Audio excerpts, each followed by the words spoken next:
How was it?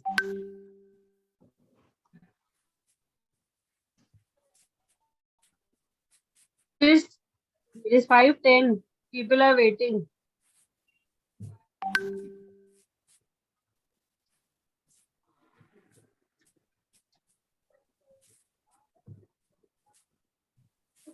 And we are live now. Yeah. Please also assist the people who are waiting to join. Yes, Monica, you can go ahead. A very good evening to one and all the respected faculty members and all the delegates who have joined the program. We welcome you to episode 2 of the Public Awareness Committee FOXY webinars with the South Zone. This initiative has been taken by the Public Awareness Committee to bring an awareness in day-to-day issues with कसं म्हणाले for each beginning, let us seek blessings from Lord Almighty. Can we have the inauguration slide? Vashish, please mute everyone. Yes, sir. Kar. Slide, and can you please mute everybody else? Click करके कर भाई.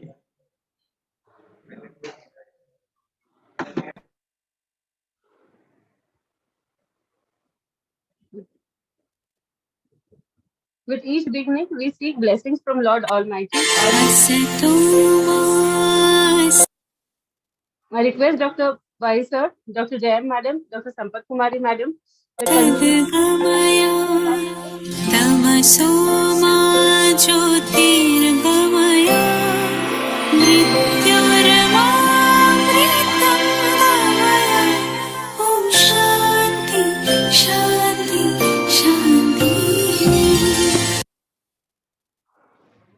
Dr. Raghavendra Prasad sir and Bharti madam are conveners for this program, being the South Zone coordinators.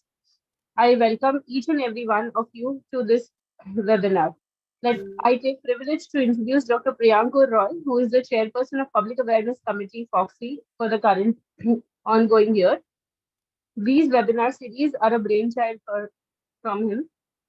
Can we have the slide, please? He is also the India representative. Please, last slide. You do not skip slides unless and until told.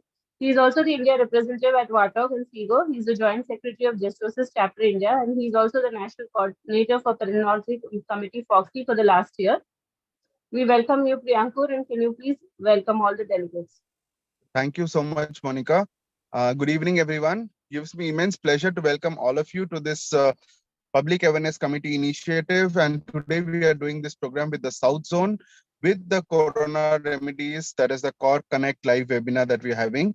I'm indeed thankful to the President FOXY, Dr. Rishikesh Pai sir, Secretary General, Dr. Madhuri Patel ma'am, Vice President, Dr. Alka Pandey ma'am, and our National Coordinator, Dr. Kalyan Barmade, who was the chairperson for the last year, and I was lucky to take over from him as the chairperson.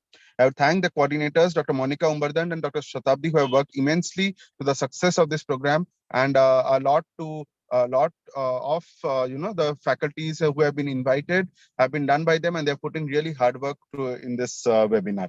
The conveners, of course, Dr. Bharti Rajshekar ma'am and Dr. Raghavendra Prasad sir, who have gone in and invited our faculties as well, and they were the ones who have got the South Zone together in this webinar as well. Our guest of honors today are indeed people who I respect a lot, Dr. Jayam Kannan ma'am and Dr. Sampat Kumari ma'am. And Jayam Kannan ma'am is like a motherly figure, and she has been there behind blessing always in all the programs and joining in all the programs. And that's indeed a matter of pleasure for me and for all of us that she has joined us today. Sampat ma'am, she is she's currently the vice president, and she has also been a great support. She has always supported, and she has always given tips for the betterment of all our programs. So Sampat ma'am, thank you so much for joining us today. Our scientific session, we have a talk by none other than Dr. Jaideep Tangsa, and he's going to talk on amendments in MTP Act, a talk which really mesmerizes me whenever I hear it. And the chairpersons, of course, Dr. Charmila ma'am and Dr. Vidya Thomi ma'am, another couple who stalwarts from the South Zone and people who academically excel and who we look forward to. The panel discussion, we have our moderators, Dr. Bharti Rajshekar ma'am and Dr. Girija ma'am, expert being Dr. Kasturi Donimat ma'am, the president of Kasoga, and our panelists, Dr. Rupa Prakash ma'am, Dr. Shama, Dr. Swarupa, Dr. Rajalakshmi, Dr. Maya Malya, Dr. Pushpalata, Dr. Sabita, and Dr. Sati Murali. I welcome all of you to this program. And the second panel, a very interesting panel on cafeteria approach for contraception, to be moderated by Dr. Rekha Rajendra Kumar and Dr. Raghavendra Prasad sir, and the expert being Dr. Shobha Guri ma'am, who has been heading the contraception committee, and she's an apt expert for this panel. And the panelists are Dr. Rehana, Dr. Deepashri, Dr. Joylin, Dr. Shushma, Dr. Indra, Dr. Omana, Dr. Sangeeta, and Dr. Radha. So I would like to thank all of you for joining this program and welcome all of you once again. I would also like to welcome the Corona team for joining us this program and for helping us in this initiative, which I'm sure we are going to continue for this entire year. So the plan that we had made for this webinar was to select a topic for a couple of months and conduct a webinar once in every 15 days, including each zone, that is North Zone, South Zone, East and West Zone. So 4 programs for the topic that will be covering the entire, all the zones that is across the country, and move on to the next topic for the next couple of months. And so that we can cover 6 topics in this year. That is the plan that we continue. We will be having this program and we will be continuing this program throughout the year. That is every Thursday, every alternate Thursday, 5 p.m. onwards. And we will continue this program. So I request all of you who are there with us today to kindly spread the word. Every alternate Thursday, 5 p.m. onwards, we will be conducting these programs. And we request you to kindly join us because your inputs are very important for us. Thank you so much once again for joining us. I will not take any much more time. And I would like to hand over this session back to Dr. Monica, who is the coordinator for the Public Awareness Committee, doing excellent work already. And she's also the Public Awareness Committee chair of the AMOGS. So welcome, Monica. Thank you so much for coordinating the whole thing. And thank you. And please take ahead this program. Thank you so much.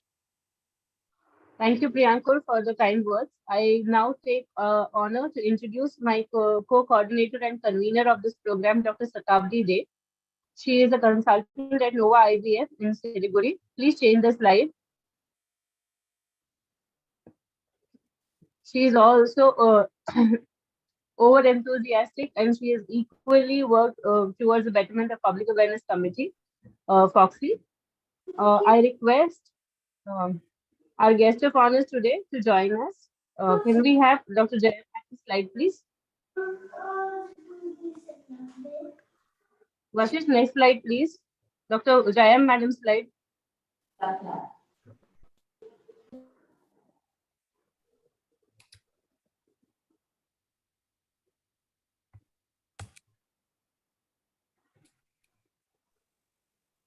Next, please. Next slide, please. Next. Next. Next. Yes. Yeah. Dr. Jayam Madam is an emeritus professor in Tamil Nadu MGR Medical University.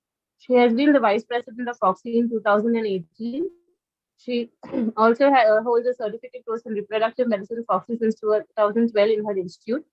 She is the president of Indian Medal for Outstanding Performance in MBBS, and she was the first in MBBS in her state. She has received the A.L. Muralidhar Award in MD OBGY. She also holds the title for Best Book in Medicine Award 2 times from the government of Tamil Nadu, and she has authored and co-authored many journals. She has also received the Best Society President Award, Trichy, 2013 FOXY, and the Best Society Secretary Award at the Tavanjur Society 1988 FOXY. We welcome you, ma'am, and can you please shower your blessings for this webinar, ma'am? Yeah, thank you very much for inviting me to the first one. Am I audible? Yes, ma'am. Yes. Yes. My dear child Priyankur and the other children, Monica and others, I don't think it is a meeting of the South alone because it includes Mumbaiite, Mumbaigar, Monica. That means we are putting it as a zone, but you are from the East and there are speakers from the North. So it is a all zone. We are one Indian, we are one Foxian. That is how we have to communicate with the public, making them feel all at home, all at India, and all at one place in India. I think Public Awareness Committee, Priyankur, it's nice that you have put all people like this. continue to do it like that in the rest of the, probably another 3 sessions also. Priyankur has been doing enormous work right from the day he took over as the committee chair and even before it. I'm now finding that he is attending even 2 meetings a day in spite of so much of heavy work that he has got. And coming from the neck area of the east of India. The public awareness is one part which every Foxian, every obstetrician or gynecologist need, because unless you have a link with the public, you require all the social medias for your name to be kept. Whereas if you have your patient who is able to get satisfied and go out to say, go to this madam, go to this doctor, she will definitely be at service to you. That is the public awareness that every obstetrician has to give. And I hope Priyankur will give all the tips and tricks to get into the heart of the public so that we are able to get the reproductive system better in those people. I really enjoy the talk of Jaydeep Tank every time on MTP. As Priyankur said, he really mesmerizes. I'm even eagerly waiting for the second talk also. Thank you very much. And for all of you, I give you the pranams and I will have the best prayers, including all of these public awareness committee people at 6 o'clock Aarati today at the Trichy Shirdi Baba temple. Thank you. Sai Ram. Thank you, ma'am. Thank you ma'am. so much. Thank you, Jai ma'am, for this wonderful words. It means a lot for us. You have always guided us, and especially have always guided me as a child, and that's what you have called me always. And it means a lot, ma'am, for us that you have joined us today for this first webinar from the South Zone, and as you said, maybe from the country, the first webinar that we are doing today. Thank you so much, ma'am, for your blessings. Thank you. Thank you. Thank you, ma'am, for your blessings. I now request Dr. Shatabdi to introduce Dr. Sampath Kumari, ma'am. A very good evening, a very warm welcome to everyone. Slide, please. Yes, I take immense pleasure in welcoming Professor Dr. S. Sampath Kumari. Ma'am is the Chief and Head of Department at Muthukumaran Medical College and Research Institute at Chennai. She is the Foxy Vice President elect for 2022. She is the founder secretary of TNFOG. She is the national correspondent for our OBSGYN India journal between 2021 and 2024.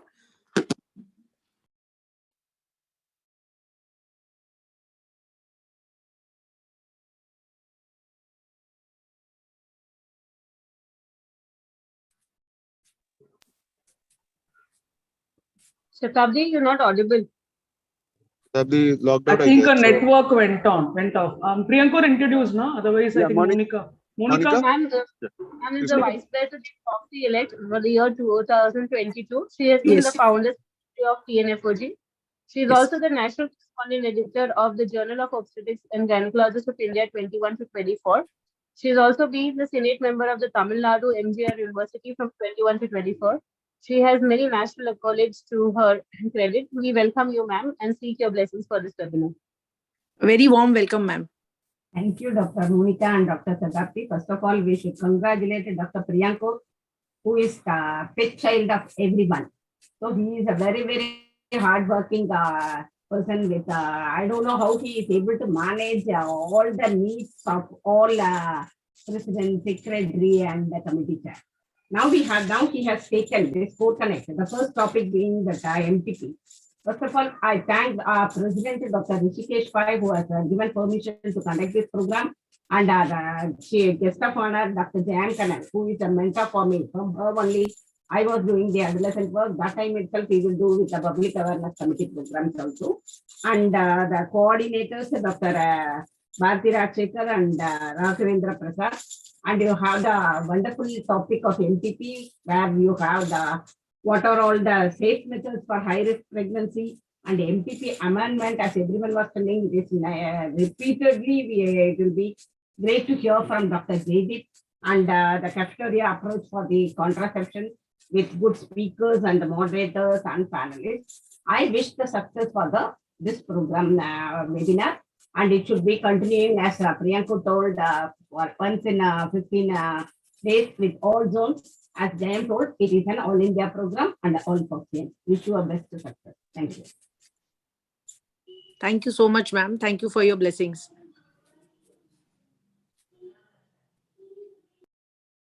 Shatabdi, we can move forward with the panel discussion till Rishikesh sir joins, and then once sir joins. Yes. Sir is actually trying to join, but I think that password is, again, he's finding an issue with that. So let us Okay. go ahead. When sir joins, we'll take his blessing in the meantime. Right. Thank you all. Thank you, Jayam ma'am, and thank you, Sampath Kumari ma'am. We will now go ahead with our proceedings.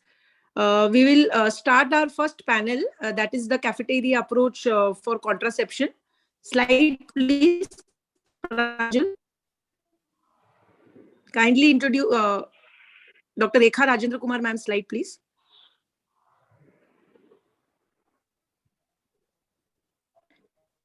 The next second panel, please. Versus Second panel.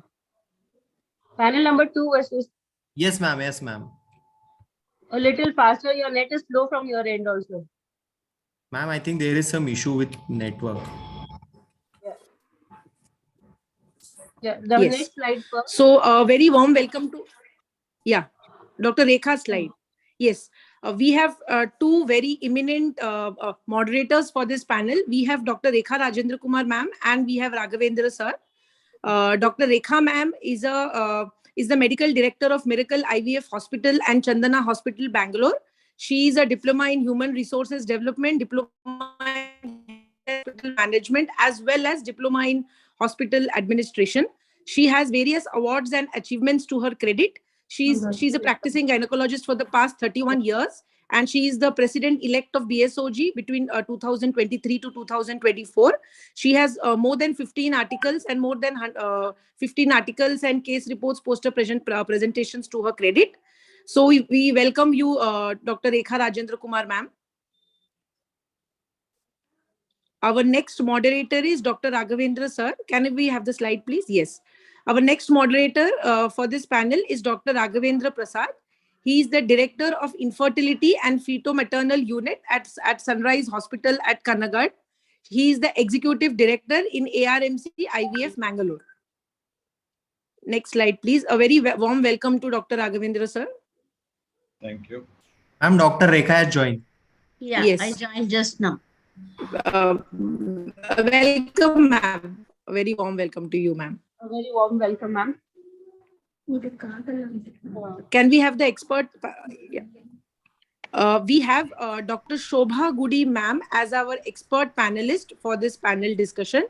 She is professor and HOD at St. Philomena's Hospital at Bangalore. She is a postgraduate teacher and examiner.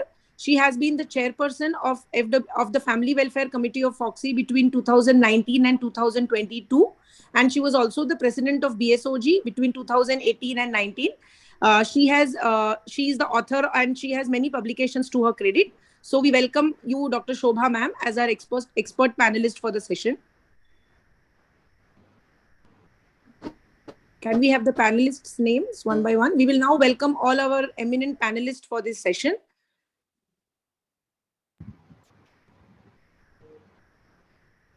Yeah, can we have the CV slide for the panelists, please? Yeah, our first panelist for this session is Dr. Rehana Begum. She is a senior obstetrician and gynecologist at Sumayya Hospital, Khammam.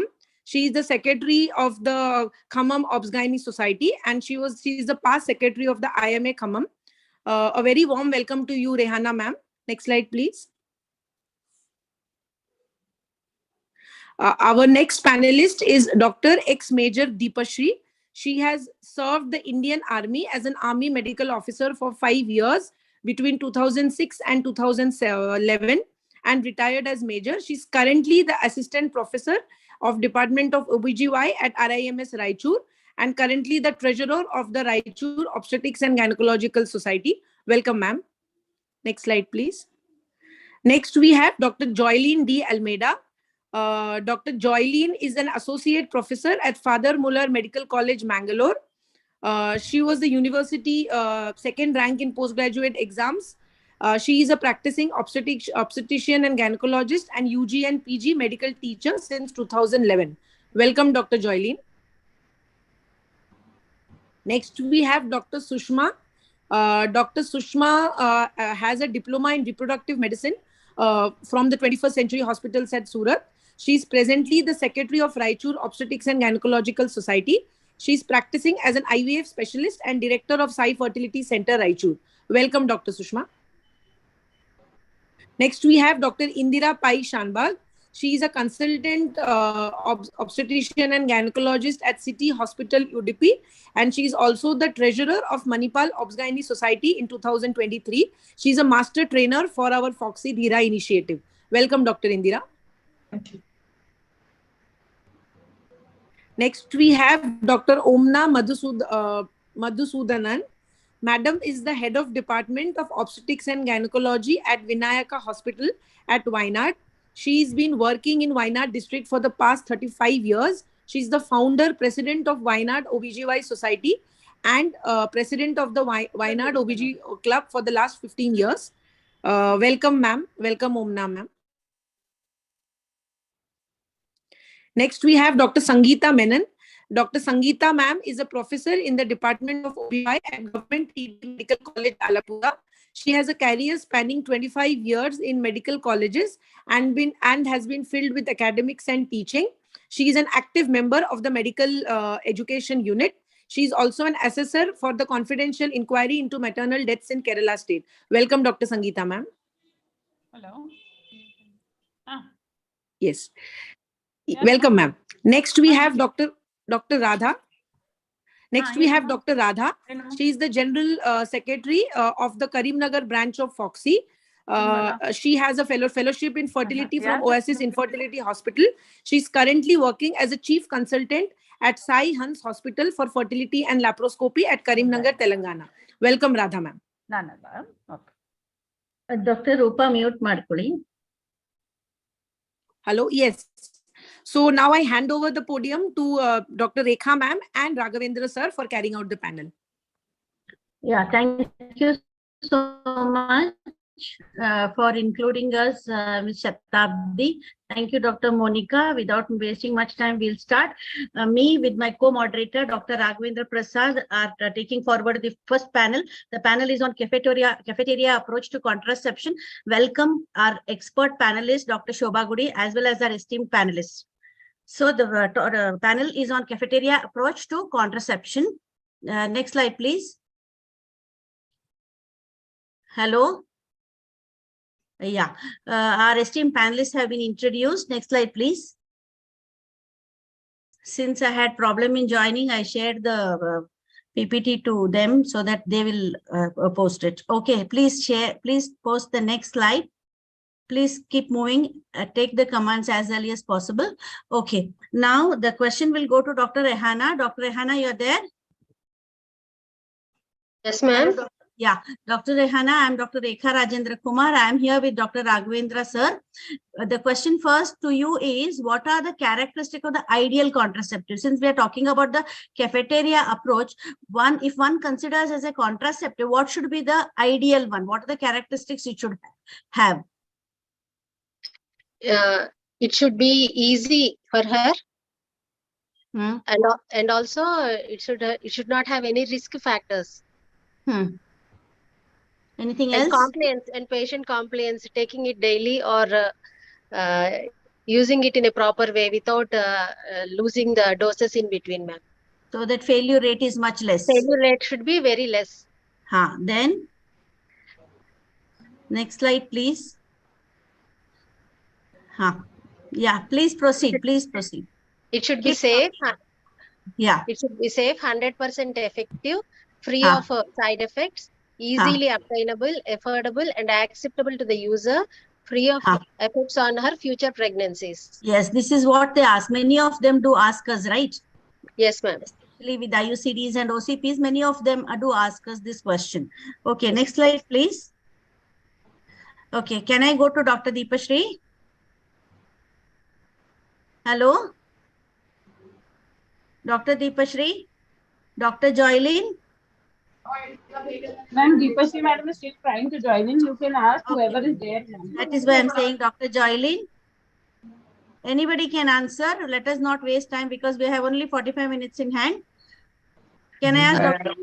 Madam, what I feel is contraception is actually prevention of conception. When it comes to family planning, it seems when the family can decide how many children they should have and what is the spacing in between the children, there is actually a real difference between contraception and family planning, ma'am. Because contraception may not be in a family. Yes, Even without family. Now, especially the youngsters in the, adolescent youngsters wants contraception before they become family. But when you come to family planning, it is really decided by husband and wife when they should have children after marriage. What is the space between the children? How many children do they have? Whether they want temporary contraception or permanent contraception. I feel there's a main difference between the two, ma'am. Yes, family planning versus next slide, please. Family planning is exactly planning your family. Like when you want, when you don't want to have, it's welcoming a baby also is a part of family planning. Whereas contraception is just preventing that pregnancy, isn't it? So contraception is the intentional prevention of pregnancy. Whereas family planning is, the contraception comes under family planning. It allows the individuals and couples to anticipate. They can have it whenever they want. It's a tailor-made thing. It's a spacing, timing, don't want, this time we want. These kind of things come under family planning, isn't it? Dr. Omna, am I right? Hello? Yes, ma'am. Yes, ma'am. You are very correct. Please keep your laptop unmuted so that you can answer. If we can interrupt just for a minute, Rishikesh sir has joined us. Okay, fine. I'm sorry for the faculty. Just give us first joined us, and he is outside actually, and he got his connectivity now, and he has joined us. Thank you, sir, for joining us. Now should Monica? we switch off? Yeah, just give us a couple of minutes. Yeah. Monica? Sir, welcome. Welcome to the Public Awareness Committee, episode 2 with the South Zone Societies. I would like to introduce Priyanku. You would like to introduce sir first? Yeah, no problem. Sure. Sir, yes, sir. First of all, we would like to, on behalf of the Public Awareness Committee, wish you a very happy birthday, sir. We are indeed happy that you have joined us today, and thank you so much for being here. And sir, of course, can I have the slide, please, Vashish? But I'll just go ahead. Sir is, of course, the president of FOXI currently, and it's definitely a pleasure to be with sir always. He's the medical director of Bloom IVF Group, administrator of the FOXI Manyata Initiative, and a director of corporate affairs IFFS. He has been the president, I would say, of most of the organizations across the country and also organizations abroad. And he has been awarded the RCOG Fellowship. And he's been the past secretary general and other various posts of FOXI. So welcome, sir. Happy birthday once again. We have made a short video for your birthday. Monica, if you want to go ahead and play that. And we also have Jaideep sir with us. So Jaideep sir, it's a pleasure that you have joined us too. And we really take, Sampath ma'am is there. There's Jayam ma'am also with us, the guest of honors. And we all take pleasure and pride in wishing you a very happy birthday on behalf of the Public Awareness Committee today, sir. Happy birthday, Rishikesh. Thank you. Thank you.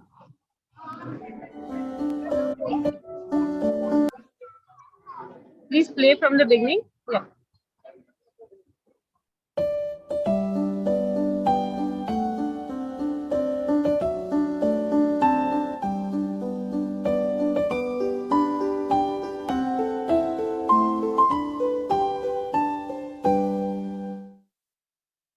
Thank you. So here's wishing a very happy birthday to you, all of us from Public Awareness Committee, sir. Thank you, Priyanku. One of the, the Public Awareness Committee has become a very dynamic committee, and under Priyanku, and before that, the predecessor, Dr. Kalyan Barmade, also did a great job, and I'm sure that Priyanku will continue the good work that Kalyan did. Public awareness, and all of you are there already. A lot of senior people are there. Dr. Madhuri, Dr. Alka Pandey is our Dr. Sampath Kumar is there from this thing from the she's in charge of the South Zone societies, and we have got Dr. Rekha Rajendra Kumar is there, Dr. Mona is there, Vinayaka, Dr. Monica Umberband is there, and a lot of other people I can see. Of course, the incoming president, Dr. Jaideep Tang is also there, and he's a dynamic. And I think one of the topics today is the topic on MTP awareness, which is very close to his heart as well. So awareness is a very important part of my whole Foxy.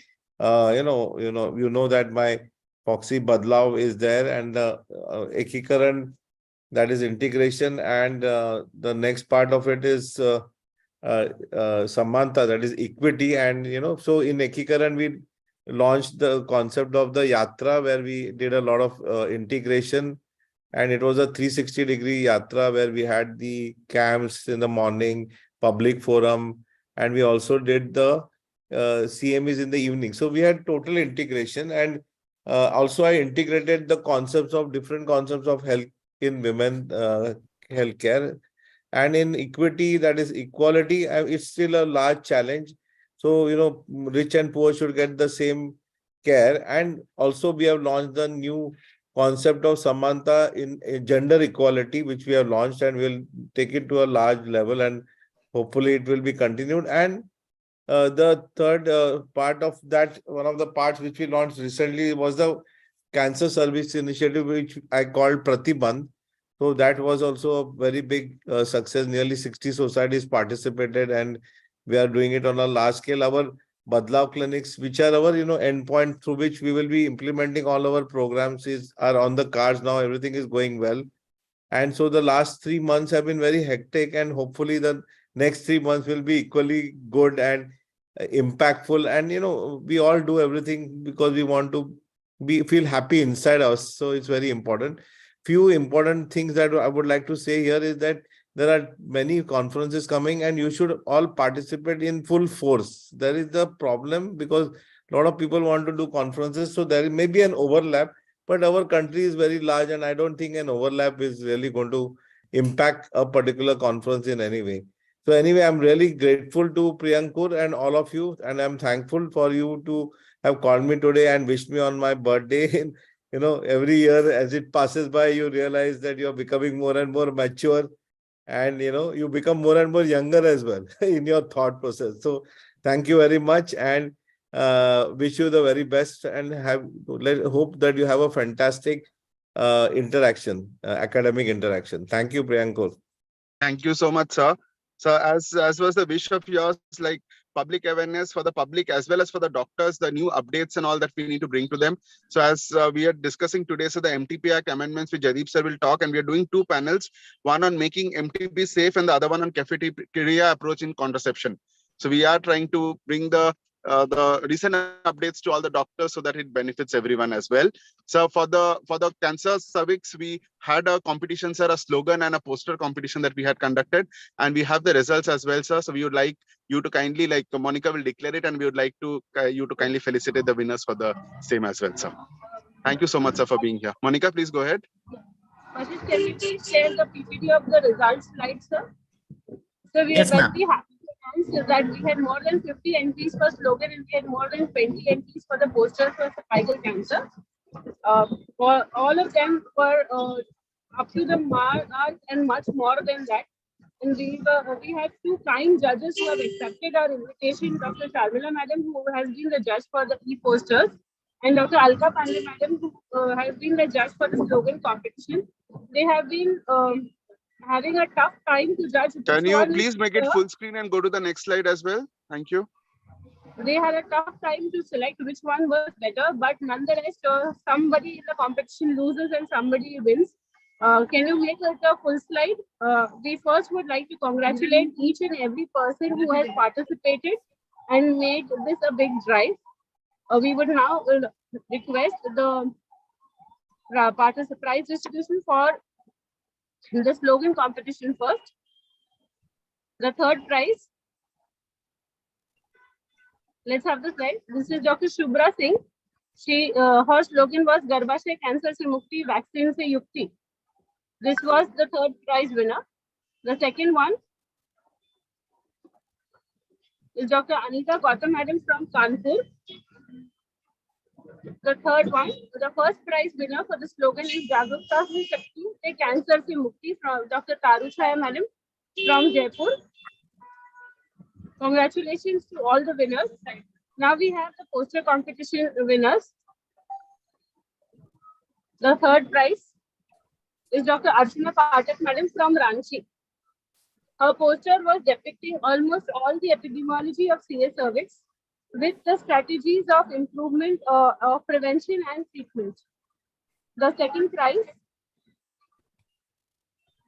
is Dr. Ananya Kaushik Ma'am, Jodhpur. Her poster also was a self-explanatory one, and the first prize was earned by Dr. Palak Bansal from Bhopal. Thank you, and we congratulate all the winners, and we request all the Foxy members to keep on participating in all the initiatives that Public Awareness Committee takes. Thank you. Sir, can we request you to say a few words of congratulations to the winners? Yeah, I think they are wonderful posters, very beautifully made, and they really deserve the prize. But now we must also remember that somehow we must find a way to use these posters. How are we going to use them for awareness in the public? So, Priyankur, give it a thought, find out how we can do it. Sure. And then secondly, I forgot to tell you that we had a big competition of we had the World Cancer Day, and we did nearly 60 societies participated in doing a lot of cancer screening. It was a fantastic, and there were 9 societies that's on the ground. They really participated, and they did a fantastic amount of work. That is also very important. So what we need to do is always translate whatever we do into action. That is very important. Ultimately, means I am an implementation person. I am not just, I believe in implementation and action out of it. So what is the actionable point? How are you going to use these posters to implement them in public? That is very important. And I'm sure that Priyankur will find, and his team will find the answer to that. So thank you very much. And congratulations again to all the winners. Priyankur, are we giving them any prizes or not? Yeah, we'll be sending them the certificates, sir, which will be sent to them at home, sir. Okay. The Corona Remedies team will be sending them to the home, sir. And as you said, sir, like for the Pratibandh event that we had the competition, sir, especially the TNFOG team, which was led by Revati Madam and Sampath Kumari Madam, and they did the maximum number of events with the Madurai team, which did a mega event. 9 of them, we had classified into A, B, and C societies. So in each of the classification, 3 societies won the prizes. So we'll be also communicating through the email to all our members who won the prizes. See, that is very important. The end point is very important to implement. So that I will be communicating so that they are also happy that their names and people are aware which are the societies that did a lot of work and won the prizes. So that is also very important. To give ownership of the success to that society is very important. Thank you. Thank you so much, sir. You always believe in inclusiveness, sir. And again, as you said, the winners will definitely include them. Maybe in the next program, the flyer that we make, we could use that as the backdrop. No, I think that what Priyankur, I suggest that next program, maybe you can get those winners to participate in your next program. Perfect, sir. We'll do that, sir. As you say. Sure, sir. Thank you so much, sir. Thank you for being there with us. Rekha ma'am, and wishing you a very happy birthday once again. Thank you so much for joining us. Thank you very much. Thank you, sir. At the back, she's having the happy birthday and balloons. Bye. Enjoy. Thank you. Bye, sir. Thank you so much, sir. So we'll go ahead with the scientific program. We request Ma'am Raghavendra Prasad sir and Rekha Rajendra Kumar ma'am to kindly continue with the panel discussion. Thank you so much. Do you permit me to share the screen, Priyankur? Please go ahead, ma'am. Thank you so much. Yeah.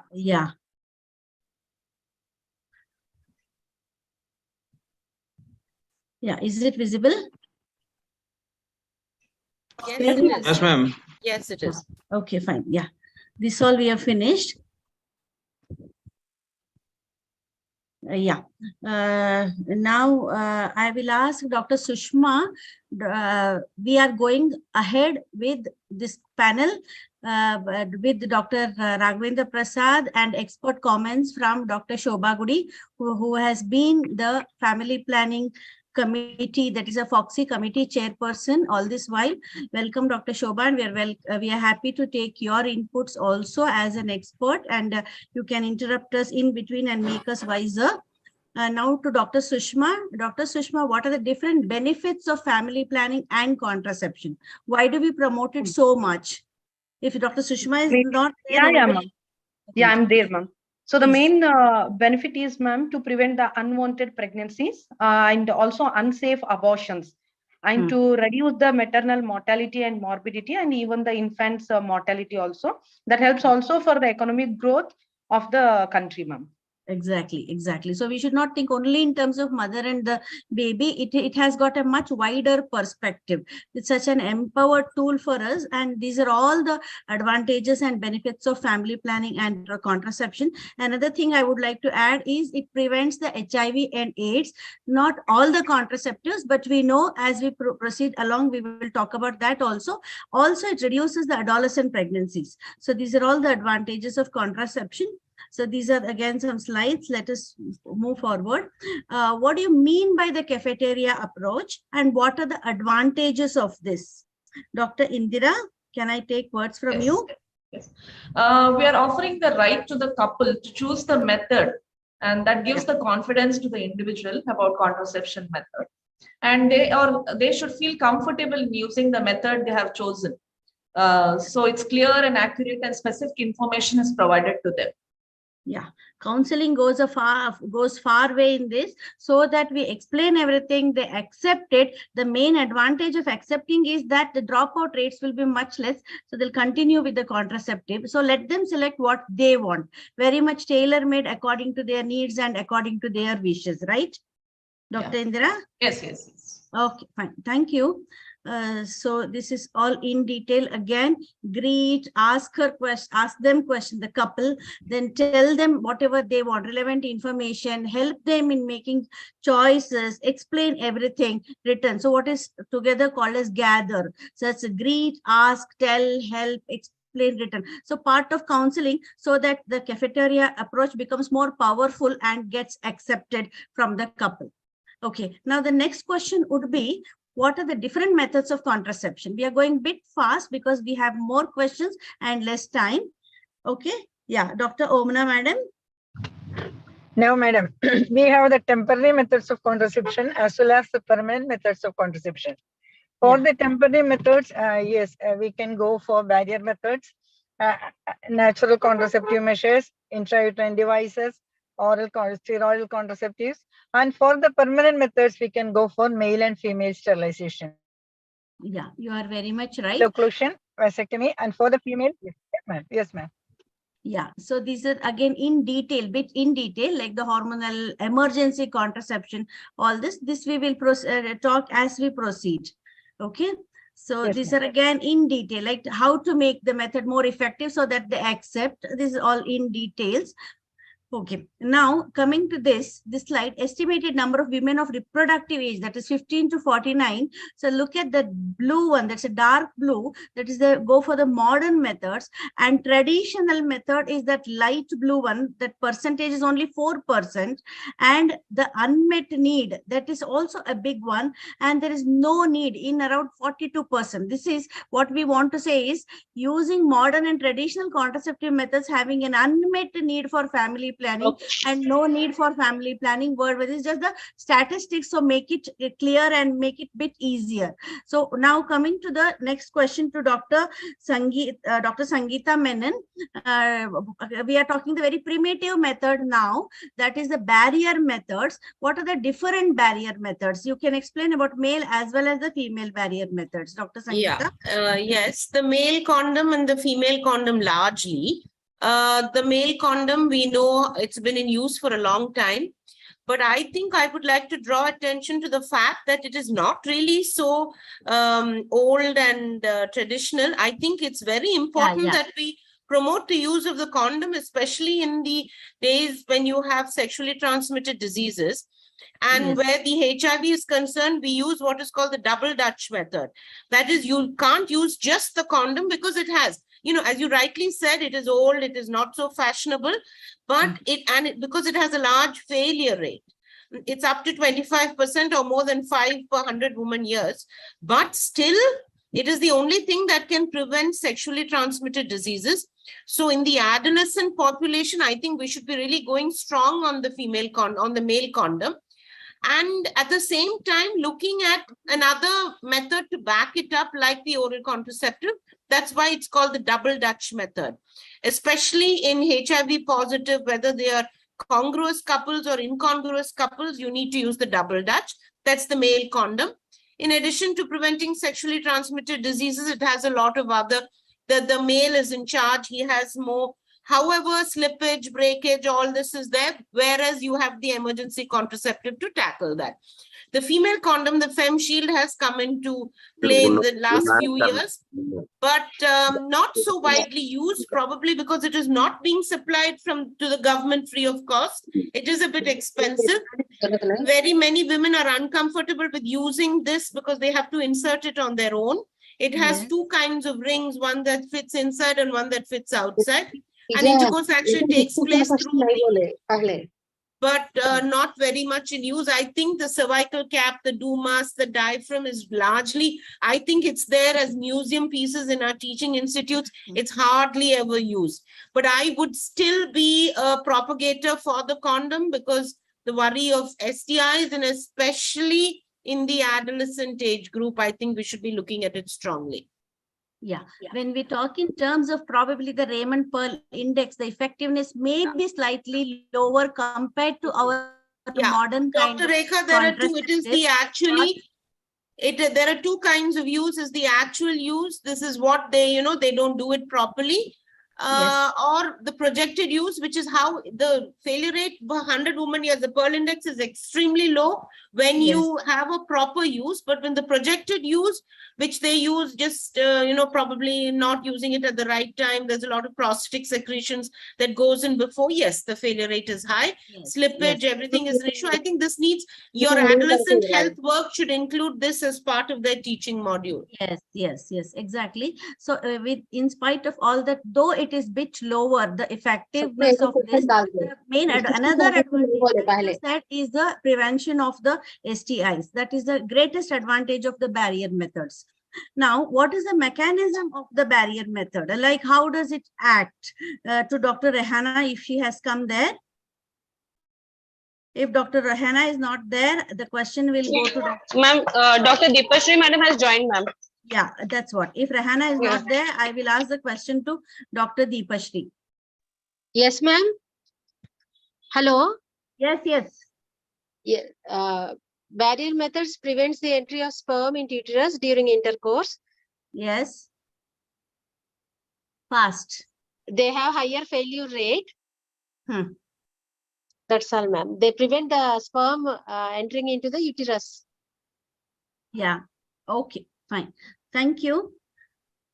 It prevents the entry of the sperm into the uterus during intercourse as a main mechanical and the chemical part also, because they have all the different kind of chemicals in the sponges and spermicides, etc.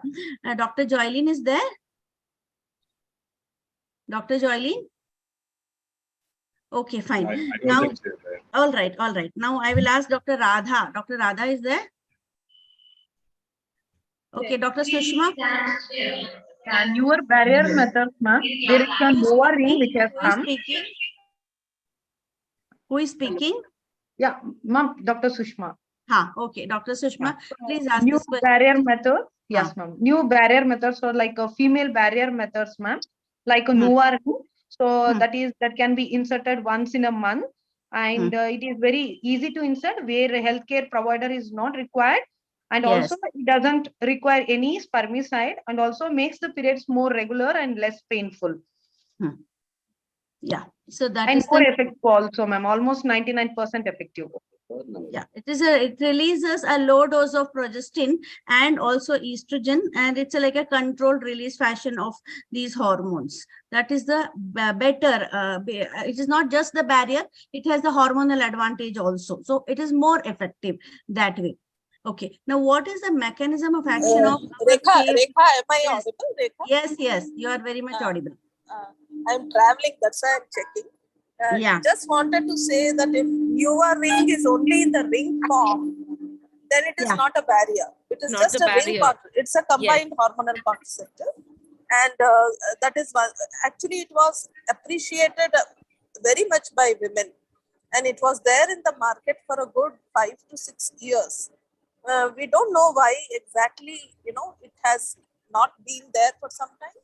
But actually, we all, when we were working in this committee, we felt that if it comes back again, it is really a boon for the gynecologists and the clients, because women do accept it and they are comfortable with it. That's one thing. Just one brief point I want to make about barriers. Everybody has spoken very well on that. Only one thing we need to remember is there is only one type of condom which has been FDA approved for prevention of HIV.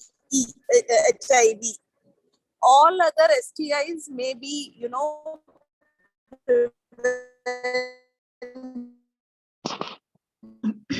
Shobha, there is some disturbance since you are traveling. Hello, others can hear her or only myself? No, not audible. By both male and female condoms. There is only one. Even the government of India says only the male latex condom.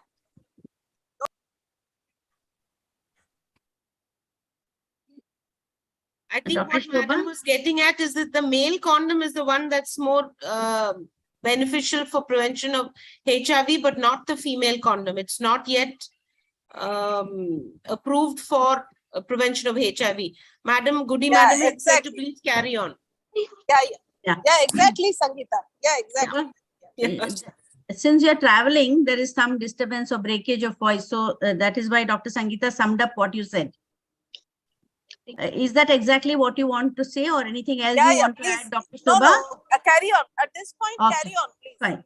Okay. Yeah, please give us some input wherever we need so. Okay, I will proceed then. Okay, now what is the mechanism of action of IUCD to the next panelist, Dr. Indira? It causes chemical and cellular changes in the endometrium. And this copper on this IUD, it alters the uterine and the tubal fluid. That is, it hinders the spermatozoa motility. And thus it will prevent implantation.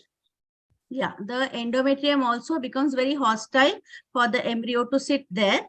And whatever you have mentioned, agreed. We are not going into details of everything, Dr. Shobha. Since we have only 45 minutes, we are touching upon the important superficial and practical points. Okay. Are there any different types of IUCDs depending on their content? Like, are they just mechanical or they're hormone laden? How is it? Can Dr. Omna Madam explain on this issue? Dr. Omna? Hello? Dr. Sangeeta? Yeah, so actually, if you look at the history of IUDs, way back in many centuries ago, they used it for camels and things like that. When they crossed the desert, they put stones inside the camel's uterus so that the camels wouldn't conceive and deliver on the way. I think the same philosophy exists. But those days, body in the uterine cavity. Yeah, the Lippes loop and the Safety, which is all really, they were inert devices. I think now we see them only in some old hysterectomy specimens. We don't really see them at all. But yes, the copper releasing IUD is really good. The copper T380A, where the A stands for the arms and the copper is there on the arm as well. Really good because it is one free, given by the government, very acceptable. But the only problem is that some women tend to experience a little bit of heavy bleeding. If they're counseled well, they will do well. And it's available and it's there for use for 10 years. So two such devices take care of her reproductive career. Others, please mute yourself except the panelists and moderators. Please mute yourself. This is a request. Yeah, please So carry on. Dr. other than the 380A, what we are seeing now is the LNG IUS. It's a superb device, not just as a contraceptive, because if you're thinking cafeteria approach, I think that would be the way to go, because each woman's needs need a different kind of satisfaction. There would be a woman who has heavy periods and who has really not much endometrial pathology and who would benefit from using progesterone within her uterus, because the delivery into the uterus is very large. Even though it releases 20 micrograms per day, the delivery into the uterine endometrium is very good. So the the LNG IUS is here to stay, not just as a contraceptive, but also as a means of preventing so many hysterectomies. And the copper releasing IUDs, we must understand that on a global level or even on a national level, the Mirena is not being, or the LNG IUS is not available free of cost, whereas the copper T380A is. So yes, it can be used. And now you have the new ones, the Fibroplant, the Gynatrix, the arms are shorter, there's a uterus device. Haven't seen them as yet, but yes, they are coming in. Yeah.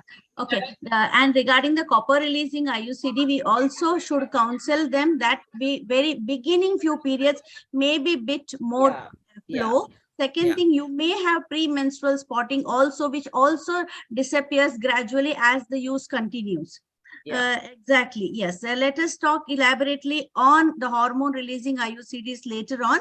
Now I will move on to the next question. How does the progesterone act in IUCD? Dr. Radha, I don't think she has joined. I think only 5 panelists are there. Okay. Dr. Deepashri, can I ask this question to you, Dr. Deepa? Yes, ma'am. Yes, ma'am. The progesterone which is present in the IUCD basically imparts its actions because it mainly acts on the sperm motility, and thereby it impairs the sperm's motility and its sperm's function. It also inhibits the conception mainly by which causes fertilized ova not to recover, and it is important to note that it is not an abortifacient. Apart from these actions, even the progesterone will cause thinning of the cervical mucus, ma'am. And it also on the endometrium, it has its action and causes atrophy of the endometrium, which is the main cause for AUBs. And it also impairs the tubal motility. With all these multifactorial actions, the progesterone which is present in these IUDs has beneficial effect not only as in contraception, but also on a patient with AUB. Yeah, this atrophy of endometrium is a very helpful advantage of these progesterone IUCDs, where, as Dr. Sangeeta said, many of the uteruses have been saved. The endometrium goes to sleep in most of the cases. They go to amenorrhea after, say, probably 6 months of use or so. The uterus really sleeps with the use of these progesterone IUCDs. Yes. Fine. Now, please explain about the contraceptive content. Like, if you can. LNG, I think, has been covered, madam, by Sangeeta. Always, Dr. Sangeeta spoke about LNG already, madam. Yeah, but this a little bit about that. But this just wanted to show this slide. That's all. The length and all that. I will skip on this slide, Dr. Raghavendra. Yeah. Okay. What are the non-contraceptive benefits of LNG IUCD? Is the AUB treatment. Other than that, it also helps in other cases, pathologies like endometriosis, adenomyosis, PMS, and other medical management of fibroids, and also used as a progesterogenic component in case of HRT. Like the progesterone component of the HRT is from this LNG IUCD. So the newer LNG IUS, that is intrauterine systems. Can Dr. Sushma tell us on this some more details? Can you throw some light on this newer LNG IUS intrauterine system, Dr. Sushma?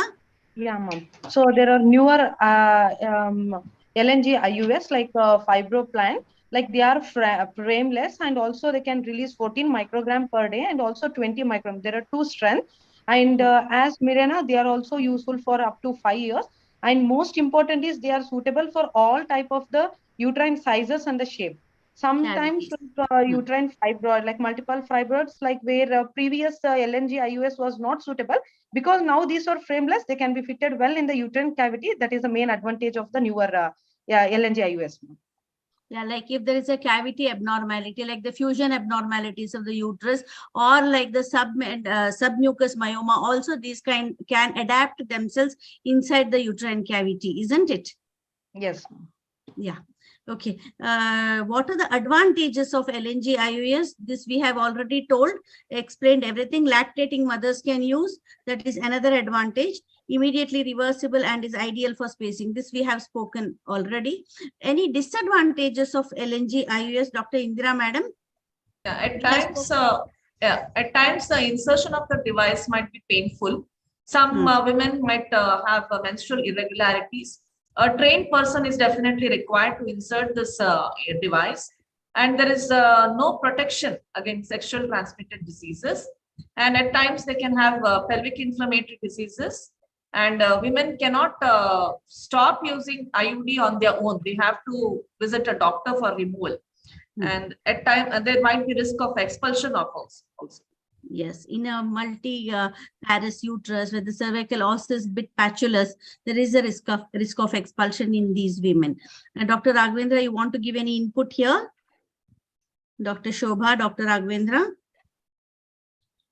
No, madam, let's carry on. Okay, fine. Okay.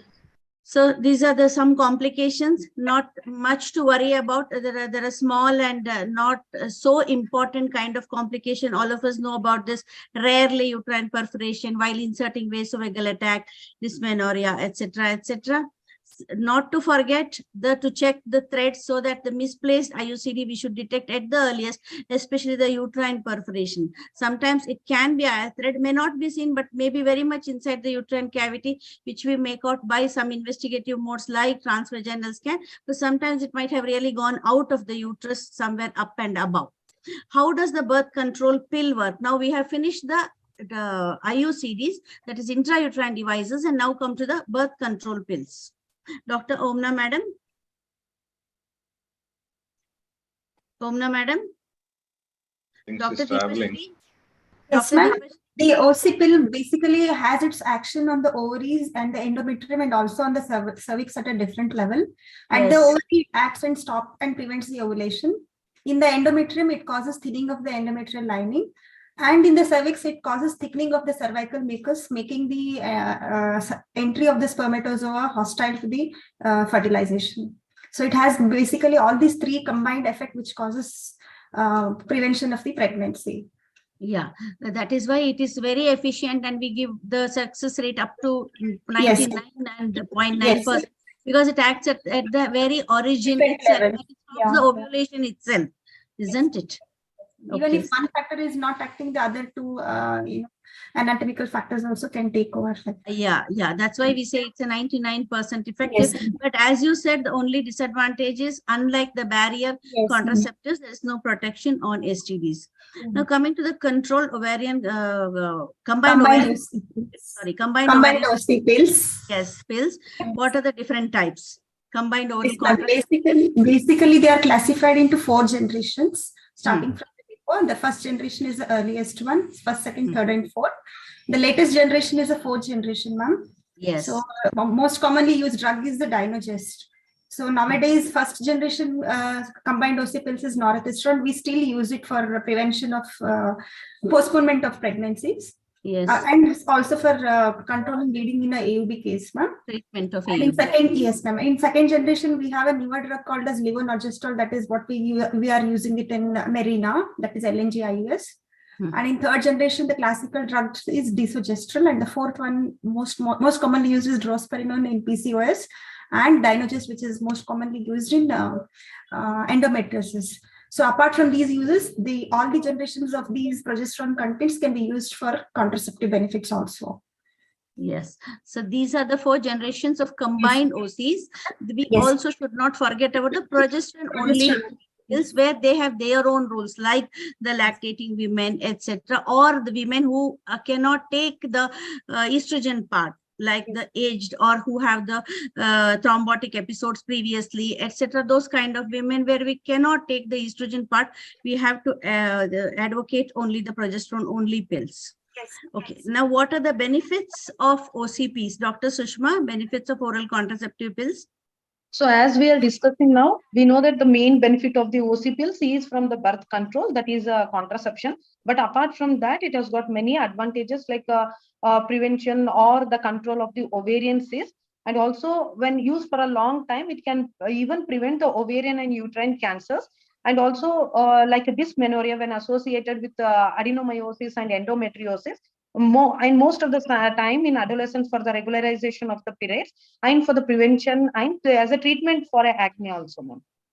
Yeah, we also use in the to decrease the incidence of ovarian cysts, especially in case of our infertility practice, where when we check on day 2, we want all the follicles to be on the same page. We don't want one follicle having a cyst or a bigger follicle. So it's used as a pre-treatment also in infertility treatment before you start the proper infertility treatment initiation, isn't it? Yes. Yeah. Now, what are the side effects of birth control pills, Dr. Indira? The common side effects are some women experience breast tenderness, some have nausea, headache, mood changes might be there, and weight gain changes will be there. Yeah, okay, fine. Can Dr. Indira tell me that how to take the pills? Like we know that it has to be taken one at bedtime, start on the first day of the period, maximum second day, etc. But my question is like to be more clear to the patient, if they don't take one pill in between, how is it? If they don't take 2 pills successively, how is it? During the ovulation time, how is it, etc. I hope you understand what I mean. Yes. The further details about that. Yeah, so if they have to take the pills on the same time every day, and if they miss a pill, they can take that pill on the next day whenever they remember it, along with the prescribed pill of that night. And if they miss more than 3 to 4 pills, then that cycle they have to be careful. Though they can continue the pills, they have to be careful of the ovulation. There might be chances of conceiving. Now, in case for sometimes we also counsel that we can use condoms for the first month to get used to the first pill pack they're using. And when they're on antibiotics, also the efficacy of the oral contraceptive pills might reduce. So condoms are usually advised. And if they miss a pill, the other option is you can use condoms during that week. Yeah. Dr. Shobha, you want to add anything here? Dr. Shobha? Dr. Rekha, can I say something? Dr. Sangeeta, is it? Yeah. If to be effective for the month that you start, it's ideally started on either the day 2 or the day within the first 5 days of the period, and then you don't need to use a backup. But if you have missed a pill, if you've missed just one single pill, then it's okay. You take one at the time that you remember it, and the next one at the usual time. Once you've missed more than a pill, it's important to figure out whether you've missed it in the first part or the latter part. So then it is important to start using a condom for at least a week. Yes. And can I add something? Some days it may be 2 pills together, one in the morning, one in the night, if she has missed the previous night one. Absolutely. Also, if it is more than 3-4 days continuously, we should warn her about the bleeding also. The breakthrough bleeding also should be explained to her. And always, I think it's good to tell them to keep 2 pill packs, one at home, and if they're working, one in their bag. So if they've forgotten it, they take it at that same time, or to associate taking the pill with some activity like brushing your teeth just before going to sleep, so that things that you would do every day that you won't forget. Keep on the pillow, etc., etc. Especially when they're traveling, they have to have 2 sets, because changing the purse is more common in ladies all the time. We keep changing our purse, isn't it? Yeah. Coming to injectable, Dr. Raghavendra, you want to take over? Okay, madam. Yeah. Yeah. I'll show the slides. You please carry on. Yeah. So let's have a discussion about injectable contraceptives. But before going to that, this is what the session will get when you have 2 IVF specialists talking about contraception. You will have more of theory and less of practical, because all our contraceptive use is only for regularizing the cycle or going for regularizing our batches of IVF. That's why I've been asking Dr. Shobha in between. So let's have the next slide, madam. Yeah. Yeah. So anybody in the panel, you know what are the types of injectable contraceptives? I've just mentioned it there. You have the progesterone only and the combined ones also. So can anybody in the panel just mention about how these are given and what is the mechanism of action of these particular shots? You want me to take that, Raghavendra? Yes, madam, please. Yeah, so the DMPA can now, there is a intramuscular use and a subcutaneous use. It's 150 milligram depot medroxyprogesterone acetate given once in 3 months. It's fine. There's something called a grace period. That is, even if you forgot it in 3 months to take it, even though textbooks will tell you 2 weeks, you're okay.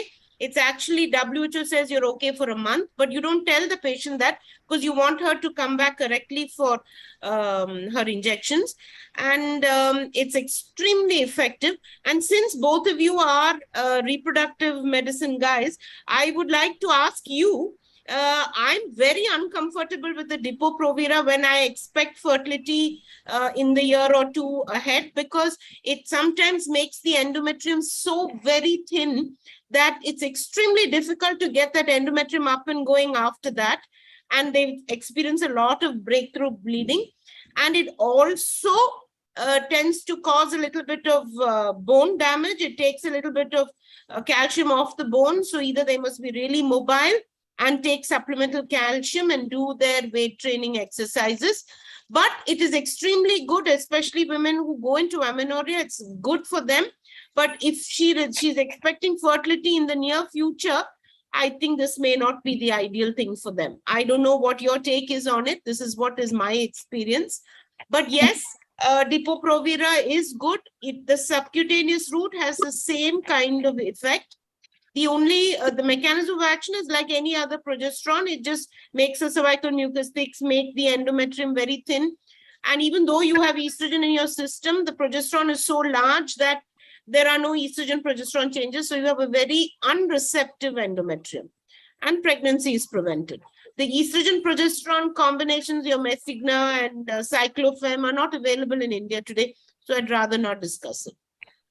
Yes, Dr. Sangeeta, I totally agree with you that Depo-Provera is a very good and efficient progesterone contraceptive. But one, in coming to the contraceptive point of view, there needs to be a lot of counseling in women, because in our Indian women, the mentality is if no periods is equal to pregnancy. Most of them, until and unless you counsel them so much, they keep coming back to you, especially if they have breakthrough bleeding, the visits are more. They keep coming and you can't do anything, unlike your OCP or your IUCD. Coming to the infertility practice, it is out of our basket. We never use Depo-Provera in infertility. It is never a drug in our practice. We do use sometimes GnRH agonists for the suppression, that is down regulation, etc. But Depo-Provera is not in the infertility basket. Even Rekha, what I meant was that if a woman is expecting to conceive in the next 8 months, or she wants something for 6 months or 1 year, this may not be the thing for her, because her endometrium, not for infertility practice, but for women who expect fertility in a year, this may not be a good thing. Yeah, even then. Sangeeta, am I audible, Sangeeta? Yeah, sure. Am I audible? Yes, you are. Audible? Yes, yes. So I wanted to come in here. Now we are talking about women who desire contraception, who desire spacing between pregnancy, and Depo-Provera is a very efficient contraceptive. So what we must do now is clear our minds against any barrier towards prescribing this. Depo-Provera is entirely reversible in its contraceptive effect. I think what Geeta meant to say was that if the woman wants to conceive in a year. So what I'm trying to say here is it's very effective for post-abortal, post-MTP or post-partum, because this is a period where a woman doesn't want pregnancy for some time. And if a woman wants spacing for 3 years, then we can give her, injectables for the first 18 months or so and stop. Yeah. So that, by the time she regains her fertility, her desired spacing has been achieved. In fact, even in Government of India, when Antara has become so popular, they also feel that use this contraception on women for 18 months. Encourage them to come for those first 6 injections or so. every 3 months, so that a period of 1 or 2 years, 1.5 to 2 years is covered, and that's enough. After that, we tell them not to come back for contraception, and we tell them that the fertility will return after 6 months, and that serves the purpose. So return of contraception is not a problem, or fertility is not a problem, if we fine tune our duration of prescription. That is one thing. The second thing which Sangeeta wanted to say was about bone loss. Yes, there is bone loss, but it is transient, and it can be limited by effective lifestyle with exercise and calcium, and diet calcium. And thirdly, it is entirely reversible. It is entirely reversible. So I think the barrier in the provider's mind must go, that it is, and it should be an effect. So whatever you have been discussing now, every method deserves to be in the basket of choice, because the woman may not like the pill. She may prefer the injection. So we should be able to offer that to her with conviction. That's what I wanted to say. Thank you.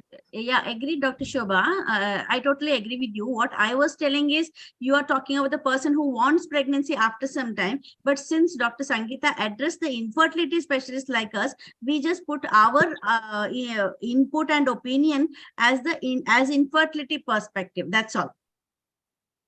Yeah. Shall we move ahead, madam? Let's go to the implant part of it, because right now, I think all this was discussed, madam. We'll move to the implants. The main thing right now is, when you look at implants, that's the latest thing which is coming now, where I think a few of them have been given training for how to use the implant. So what is it? What is an implant? Please enlighten us on what is an implant, what are the types of implants available, and how does it work? Anybody? Dr. Indira? Yeah, I have no personal experience of implants, but I can only tell you theory. So it is placed in the body with hormones filled in it. And it is, they say it's a simple procedure of 15 minutes, an OPD procedure. And they are plastic-like capsules, which are inserted under the skin in the arm. And the effective rate is very high, 99%. The types, implants mentioned are Norplant, then Implanon, Nestron, and Uniplant. Are they all available here? Actually, we were part of an ICMR project for this, and the women accepted it beautifully. It was easy to insert. We were with the Norplant. It was really very well accepted, but it's not easily available. No. So it's mainly a theoretical discussion then, because even during our exam, we used to buy out Implanon and keep adding on the doses and everything. Correct. So even now, I think it is still theoretical only then. So Dr. Indra, I think you can continue with the theory part of it then. Yeah, so Norplant 1 has 6 capsules and it is used for about 5 years. And Norplant 2 has 2 capsules and it is used for 3 years. It's same, the action is same like combined estrogen progesterone pills. And it is advantage is the long-term control pill and effectiveness is good. Can I speak here? Can I speak, Raghavendra Rao? Can I speak? Yes, madam. Yeah, sorry to interrupt, but I must disagree with the previous speaker who said that the efficacy is the same as combined estrogen progesterone. No, implants are progesterone only methods, and they are available in the market for the client. Only thing is, the provider has to be trained. So it's possible that when we write a prescription, it is possible to get this only if the provider is trained in insertion. So the Organon company is keeping a track of who all are trained and they are providing the devices. So not to worry, it is going to come in the government basket also very soon. And what is available now is not the Norplant, it is the Implanon NXT, which contains etonorgestrone, 68 milligrams of etonorgestrone, synthetic progesterone. Okay, Dr. Raghavendra. Yeah. Okay. So then we'll move on to the next permanent methods of contraception. Okay. Dr. Do you have Dr. Sangeeta, Rahana Dr. here? Radha, Dr. Yes, Oma, ma'am. Dr. Indra. Yes, sir. Yeah. So, yeah, can you just enlighten us? What is the when a patient comes to you for a permanent sterilization, or what is the method you prefer to do, or when would you do it, preferably? Puerperal or post-abortal or interval, sir. 3 types. Immediately And which after the particular procedure would you prefer? Which type of sterilization would you prefer to do? Polymerase method, sir. Okay, yeah, I think most of us, I will be doing either the Pomeroy or the Parkland. Rest Polymerase method, yeah, sir. rest everything I think is for theoretical textbook Yes, or sir. PG discussion. Yes, And sir. when we go for interval sterilization, we go for laparoscopic. Yes, sir. Yes, Yeah. ma'am. Ma'am, can I So add one point? Yeah, Yes, please. yes. Actually, whenever the concept of contraception comes, even the methods, everything is directed only towards the female part. So I would like to emphasize here, at least when it comes to the permanent contraceptive measures or permanent sterilization, the male counterpart also has to be given equally. Next slide is on that only. Yeah, Yeah, we are coming there. We are coming there. We are coming there. We are I had reaching there. that slide also, actually. Yeah. So please, doctor, tell us about what you want to talk about the male sterilization part of it. Yeah. No, actually, because this is a neglected part, not only by the patients, even for the doctors, because females are our patients. Usually the male attenders or the husband stand outside the OPD. Unless we call them, they don't come in. So we also fail in our part to counsel the male counterpart for the permanent sterilization. And the patient would have undergone 2 cesareans. So I think a non-scalpel vasectomy, which is a non-invasive method, can be the best choice for a girl, for a lady who has already undergone 2 operations of cesareans. So equal emphasis should be given for a male counterpart to actively participate in the sterilization part. The onus should also be given to the male part. That's it. Yeah, that is true. Yeah, that we also should. But practically, I don't think it is possible, even with the best of the education. I don't think the acceptability is that well accepted by the I've male. also noticed that the wives are reluctant to let their husbands under the knife. That is also one point. So even though we counsel so much, they are not. They don't allow their husbands to go through it, whatever reason. Yeah. Anyway, let's. Yeah. So the rest of it, the other one, what you're seeing on the screen is only purely for theoretical, because I don't think anything of this sorts are available in our country. So in case that there are anybody who is postgraduates, whether it was for them. Now let's go look at some of a few scenarios. I'm 19. I'm sexually active. I'm not married. What do I use? OC pills. OC pills are better. OC pills. So I think generally over the panel, the discussion will be still on OCPs only, preferably OCPs, nothing else. Encourage the male partner to use the condom as well. Exactly. She has a pouting endocervix on the ectocervix. Her transformation zone is going to be exposed to HPV, early coitarchy. That's one worry. Sexually transmitted diseases is the other worry. I would think a double Dutch method. Let her use the contraceptive, which is the oral contraceptive, which is in her armamentarium, but encourage the use of the male condom. I will send you by mail or WhatsApp. Pardon? Okay, thank you. Okay, so this is basically what we were looking at. Can I have the next slide, madam? Yeah, I need a break. I need a gap. I am fed up right now. What do I do? It's So open with all the panel. IUCD, sir. IUCD, sir. Anything else? After 6 weeks of delivery, even the injectable contraceptive Injectables also will work well. Okay, and IUCDs, how would you prefer? When would you prefer to use the IUCD? Immediately, I mean, during your cesarean, immediately put off? Yeah, PP IUCDs which are coming up, sir, now. So if the patient is acceptable, that is a good time. Otherwise, injectables will be better. during But the now lactation. she's asking. For oral medications, anytime planning any oral medications? Yeah, because she's lactating. POCs, if you have estrogen, reduces breast milk output by 40%. So it's a definite no if she's lactating. But yes, the progesterone only pill. If she's a highly motivated woman, fine. The grace period is only 3 hours. She has to take it at the same time every day. If she's okay with it, the POP is fine. Okay. Yeah. Then the next one, madam. Oh shit. Something happened. What will I do? Emergency contraception.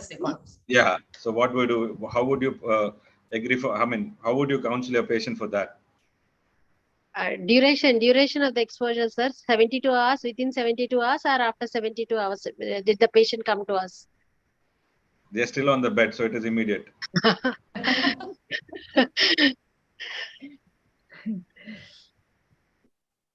Yeah. So we give three tablets of overall L. And after 12 hours, another 3 tablets of overall L, sir. Is it the same opinion with everybody? It's a good alternative. Levonorgestrel single shot 1.5 or 0.75 within 12 hours apart, 2 doses, either one is the best alternative. When you give so much of estrogen, some of the time she vomits.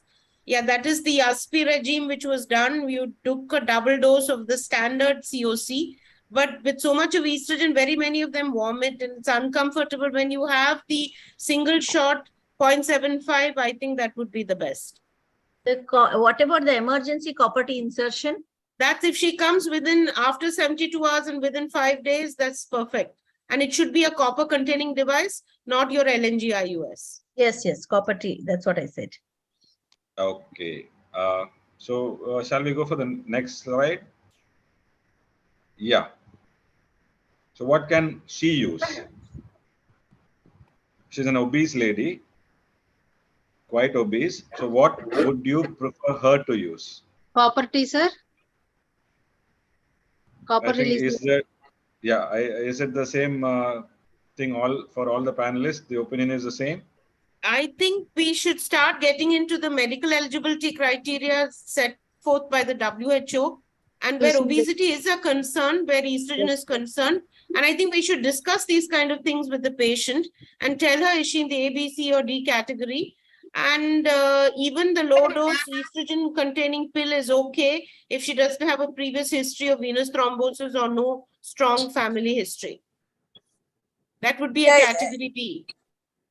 Yeah, I think Sangeeta is right that instead of, am I on? Yes, you are, Shobha, madam. Yeah. So I think she is right that we must offer her a choice, because she is an obese person. We cannot say that she doesn't have a choice. We cannot say that only this method is suitable for you. Let us not forget that there are non-hormonal contraceptives also, which are pills. And that is Centroman, and that is also has been a very successful contraceptive method in the public sector, and there is no reason why we cannot offer that to her. Then the other one is that progestin only methods are actually safe for obese women, so that can be done. And low dose oral contraceptive pills also have a role, provided there are no other cardiovascular risk factors for her. What she needs to understand that there should be a strong parallel effort to optimize her BMI, which should be ongoing. So as long as they are on a reducing weight mode and on a lifestyle, modification, etc., I think even low dose combined oral contraceptives are assigned category 2 for them for short term use with regular revisit for the decision. So what is essential here is that she should get to choose, and she should not be told that there is only one method. So please make a basket of choice for her. And Sangeeta rightly said that it is going to depend on the medical eligibility criteria, which actually is very useful. And there is an app also for that now. So it is possible that you can download the app, and even the client can download the app, but you can also take her through the specific counseling purpose. Yeah. Dr. Shobha, will the progesterone LNG IUCD will have advantage over the regular simple copper T in this case, even if he does not have the AUB part, thinking that the obesity and the estrogen side effects in her? No, Rekha, I don't think that you can use this as prevention for endometrial hyperplasia. I think we all understand that there is no prevention in terms of local progestin for endometrial hyperplasia. I think she should get into the, reducing weight mode. I think her metabolic derangements, if she has towards hyperestrogenism, will be related to her weight. And there is no way that we can, counter that with an LNG IUS. So there is no saying that the LNG IUS is preferable to copper IUD. But yes, if she chooses LNG IUS, then she can be offered that. Yeah, she has to choose it. Yeah, there is no specific advantage, Rekha. Though I would like to say that there is. I would like to say that it is possible to protect her from endometrium, but it is not possible. Yeah. Just wanted to give a clear message to panelists and all the audience. That's it. Yeah, madam, since we're running short of the time, can we have the final slide? I am over 35. I am a diabetic, hypertensive. I've got 3 kids. What do I do? Permanent sterilization, sir. Yeah. And if she doesn't want permanent sterilization? I think the husband should undergo vasectomy. Yes, because she is a high risk for everything. Yeah, that is the reason. That is what I was trying to draw at. Yeah. They want the 4th child. The main point I would put the slide was just to highlight the point of vasectomy there. Anyway, it was nice having all of you here, Dr. Rekha ma'am and me. We have thoroughly enjoyed 2 infertility specialists drilling the panelists on a topic which we are not at all aware of on contraception. Anyway, I like that.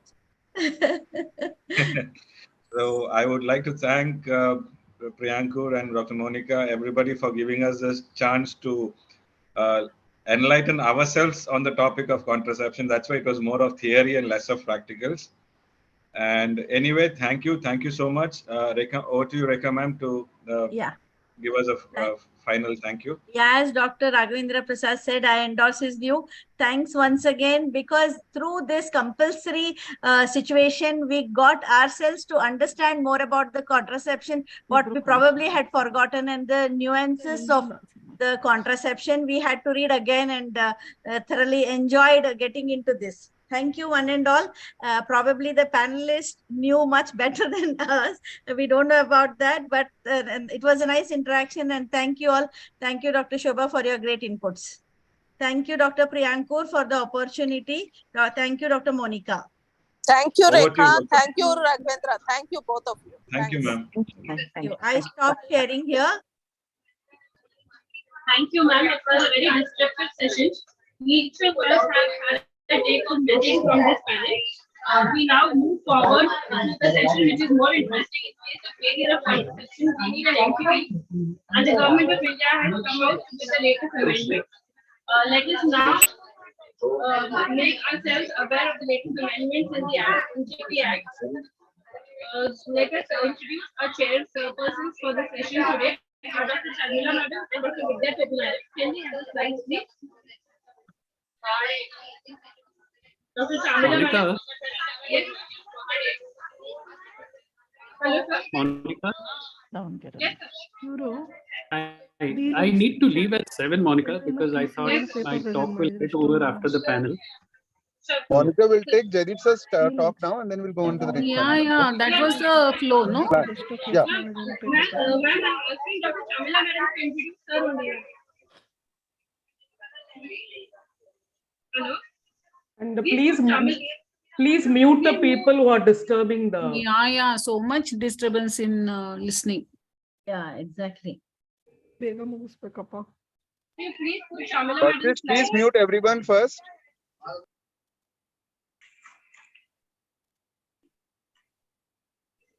I will introduce Charmila and Charmila will introduce me. No, ma'am, just to give us a second. Monica, please go on. Monica, you're on mute. Please introduce the chairpersons. I take pride in introducing Dr. Chamila Madam as a chairperson for this session.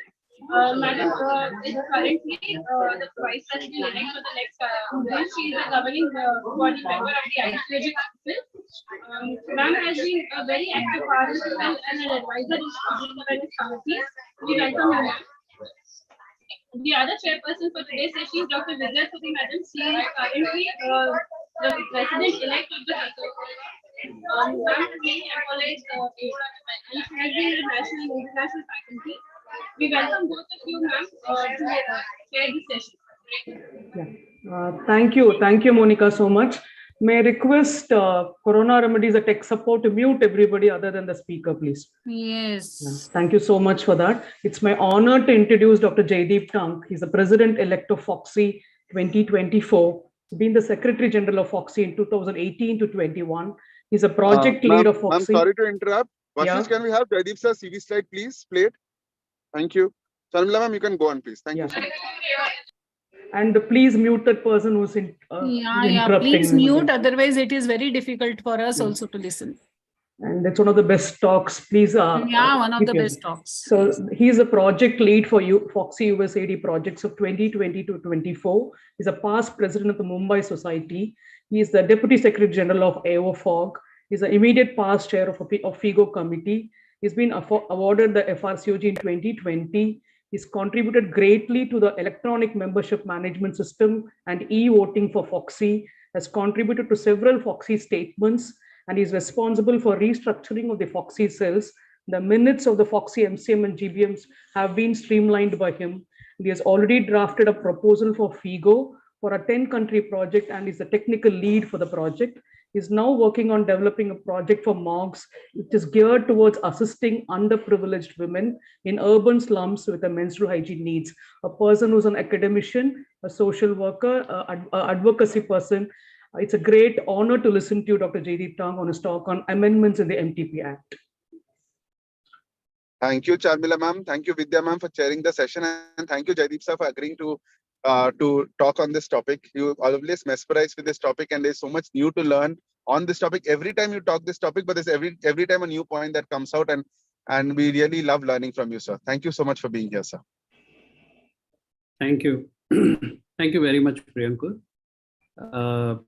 Thank you very much, Charmila, for that extremely kind introduction.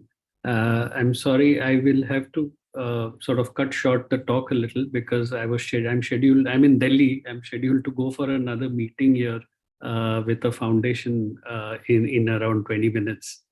But let me first begin by congratulating and acknowledging Dr. Rishikesh Pai, the President of FOXI, Dr. Madhuri Patel, the Secretary General, Dr. Alka, the Vice President, and I understand Dr. Sampath Kumari is also here. And of course, Priyankur. Priyankur has been of great help, I think, to just about everybody in FOXI.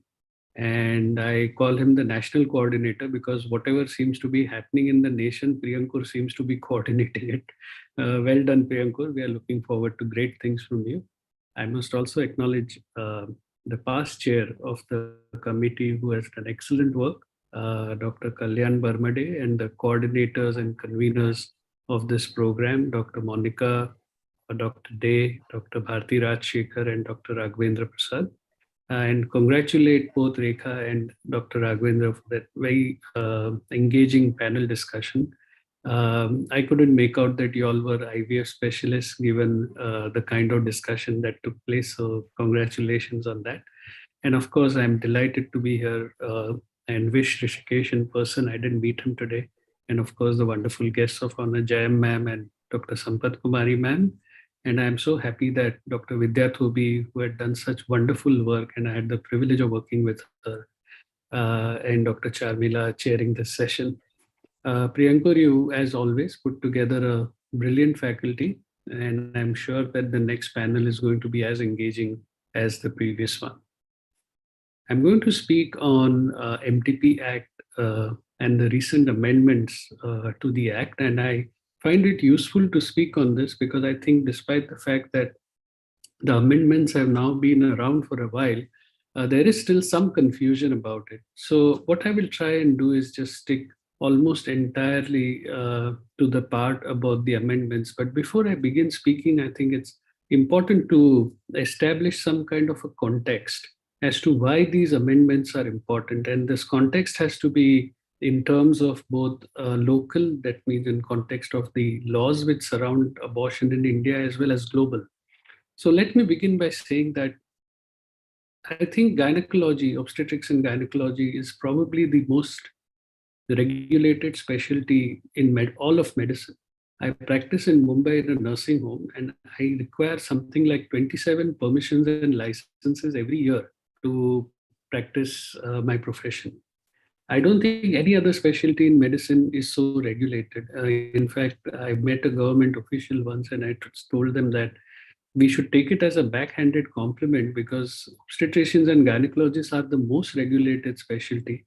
And you obviously seem to think that delivering patients and doing ultrasound is more difficult than doing heart transplant, because actually heart transplant surgeons have fewer rules and regulations compared to obstetricians and gynecologists. And all these kind of regulations have actually led to a bit of a cynicism and skepticism amongst us who practice obstetrics and gynecology.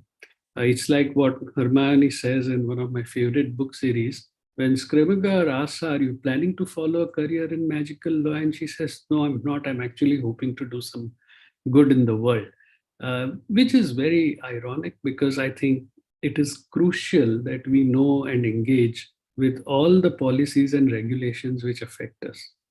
I'm not asking for a vote of hands, but just think to yourself, have you read the MTP Act fully, cover to cover? And if you haven't, I would strongly urge you to read it. For me, it is one of the most elegant pieces of legislature passed by the Indian Parliament.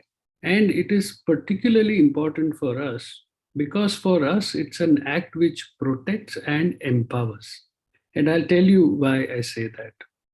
So if you want to understand the MTP Act, you actually have to look at how the Act came into being or what was the need for the Act, and hence the timeline. The MTP Act was required because these sections of the Indian Penal Code criminalized abortion. Essentially, this Indian Penal Code, which was promulgated by the Britishers in 1860 with all the Victorian mores and moralities, criminalized both the person who would provide the abortion as well as the person who underwent the abortion. When you criminalize something, obviously it goes underground, and when it goes underground, it's not delivered to women in the safest manner possible, because of which maternal morbidity and mortality from abortion rose very significantly. So the government realized that and asked Shantilal Shah, who was a retired bureaucrat from Mumbai, to look at ways to reduce the high maternal morbidity and mortality associated with illegal abortion. So I think this is the first contextualization that I must give you. When the MTP Act was introduced, it was never about access. It was never about women's rights. It was not about giving a woman a right to have an abortion. It was simply to lower maternal mortality and morbidity. And that's why perhaps the Act is worded the way it is. So the Shantilal Shah Committee started working in 1964. They worked for 2 years, presented a report in 66. It finally went to the parliament in 69 and then was passed as the MTP Act in 71. So look at the amount of time it took to pass this act, even when the government wanted to do it. It started in 64 and the act finally got passed in 1971. But how we provide abortions in India is not only dependent on the act. The act is just an act of parliament and it provides an overview. The rules are what give life to the act. That means they tell us how to follow the act in everyday life. Sometimes actually, the rules have a much bigger impact than the act itself, and I'll illustrate that in the next slide. Regulations are framed by the state governments and relate to issues involving opinions, reporting, and maintaining secrecy. The important thing here is that the health being a state subject, the government has to have some role in any law related to health. And the power which is given to state government is only in these three things. If the state government issues a gazette under the MTP Act, which exceeds its brief, which has been done in the past and has been successfully opposed, it is actually overstepping its brief and needs to be called out. And then, of course, there is the SOP. So how we provide abortions in the country depends on the Act, the rules, the regulations, as well as the SOPs. And this is a classic example of how sometimes rules can have a bigger impact than the Act itself. We provide medical abortion in this country because of that one paragraph highlighted in blue in the rules which were framed in 2002. And medical abortions now account for over 80% of all abortions which take place in our country. SOPs are also, of course, very important. And you will see that good SOPs, like the ones from the Government of India, supported by the FOXI ICOG GCPRs on MTP, which I had the good fortune of drafting when I was the chair of the MTP committee in 2004, have given backbone to how we use mifepristone and misoprostol in the second trimester of pregnancy. So having understood a little of the background of the Act, the need of the Act, why the Act is written the way it is written, let's move on to the amendments. And this is 2002 amendments, the last time the Act was amended. And I'm going to share a screenshot of my calendar with you here. And you will see 6th October 2008. Now, the reason I'm sharing this screenshot is to show you what happened on that day.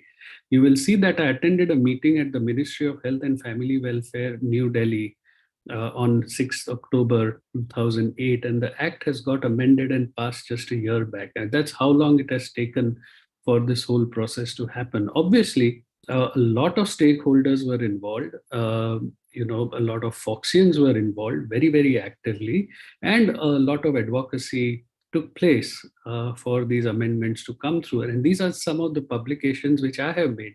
You can see I have published in Hindustan Times, Mumbai Mirror, The Hindu. I've written editorials in various newspapers and publications. I've even published in law journals about the need of the MTP Act. This is, for example, an excerpt from an interview where I was interviewed by the Jindal Global Law School Journal, one of the well-regarded law journals, to ask about my views on the MTP Act and the conflation with PCP-NDT. I have published in the International Journal of ONG on the need for the MTP Act, and I have made several presentations actually to several parliamentarians. And the one thing which we always told them was that the question of abortion should not be an issue in the political arena. When a woman has to make that kind of decision, she should be able to see her doctor first, not her lawyer, which was what was happening before the amendments came through. And the parliamentary panel had already agreed long time back to extend the gestational age limit for abortions. We have even visited the Prime Minister's office. You can see me standing there where we had made the presentation to the person who was in charge of health at the PMO. We didn't meet the Prime Minister, but we did present this letter to the Prime Minister, and we told them that these are all the changes that were urgently needed to ensure that the MTP Act kept up to times in step with technology. We were therefore delighted actually when the Act finally made it to Parliament. And we were even more delighted when we read the draft, because it seemed that except for one thing that we had asked for, making abortion a right for a woman, everything that we had asked for was accepted by the government. It just shows how progressive and forward-thinking the ministry is at this point. In fact, when Dr. Harshvardhan, now I'm not sure you'll be able to hear this, but when he presented on the need for amending the MTP Act, I think for the first time ever, FOXI was mentioned as a very major stakeholder whose opinion was taken before the Act was amended. So these were the amendments to the Act. You will see that the Act was amended, and then the rules came out, and all this happened in October and September 2021. So what do the amendments say? The amendments first say that medical boards need to be established under the Act itself. Now, this is very, very important, because if you have something under the Act, it means it's the law of the land. Court judgments, etc., then don't matter as much. Very underrated change, according to me, is the fact that now the Act mentions that an MTP can be provided using medical or surgical methods. Did you know that till now, the Act did not mention the methods of providing an abortion at all? This is for the first time that the Act now mentions that you can do abortions both with medical as well as surgical methods. Within the Act, a major amendment took place. And this major amendment was that before the amendments, we needed one opinion up to 12 weeks and two opinions up to 20 weeks, between 12 and 20 weeks. Under the new Act, which is already operational as of today, you can follow this. Up to 20 weeks of gestation, you now need only one opinion. There is no need for a second opinion. Between 20 and 24 weeks, you need two opinions, and the indications are then outlined in the rules. So a major change, I'm sure you'll agree. The word unmarried, which was there in the clause for failure of contraception, has been dropped. Now, you may think that it's not a big deal to drop one word, but it's actually a massive societal change. Because by dropping the word unmarried, the ministry and the government has accepted the fact that unmarried women have sex, unmarried women can get an unwanted or an unplanned pregnancy, and therefore unmarried women also should have access to safe abortion. So you can understand how much societal impact the dropping of this one word has. For the indication of rape, within the Act itself, the gestational age limit has been enhanced from 20 to 24 weeks. And look at the indications for which we are now allowed to do abortions right up to 24 weeks of gestation. If you go through the list, starting from survivors of sexual assault, minors, right down to women with pregnancy in humanitarian settings, you'll see that except for failure of contraception, which is allowed up to 20 weeks, we are perhaps one of the few countries in the world where abortion is legal right up to 24 weeks of gestation for such a wide and really overwhelming range of indications. And most importantly, there is no need for any fresh training, certification for degree holders in ONG to perform abortions up to 24 weeks, and you do not need any fresh registration, reapplication, certification, or even inspection. If you are qualified and if your place of work has a permission to do abortion up to 20 weeks, you're automatically qualified to do abortions up to 24 weeks. Medical boards come into action only after 24 weeks. Till 24 weeks, for the indications I just showed you, you can now perform abortions without going to court or without going to a medical board. The medical board comes into action when there is a fetal anomaly, and only for the indication of fetal anomaly after 24 weeks. And you will see that it's quite easy to form a medical board. The basic requirements are only of a gynec, pediatrician, and radiologist. What has been a bit of a stumbling block is that the state government or union territory has to notify by an official gazette, and all states have not done that so far. I got a call sometime back from a couple in Delhi. They said, "We heard you're active in the space of abortion. Can you help us? Because we need an abortion at 28 weeks for a fetus with major complex cardiac abnormalities." I said, "Well, you're in Delhi. Just go to a medical board and get permission. I'm sure you'll get it." And they said that there's no medical board in Delhi. So I helped them to draft an affidavit, etc. I told them, now you go to High Court.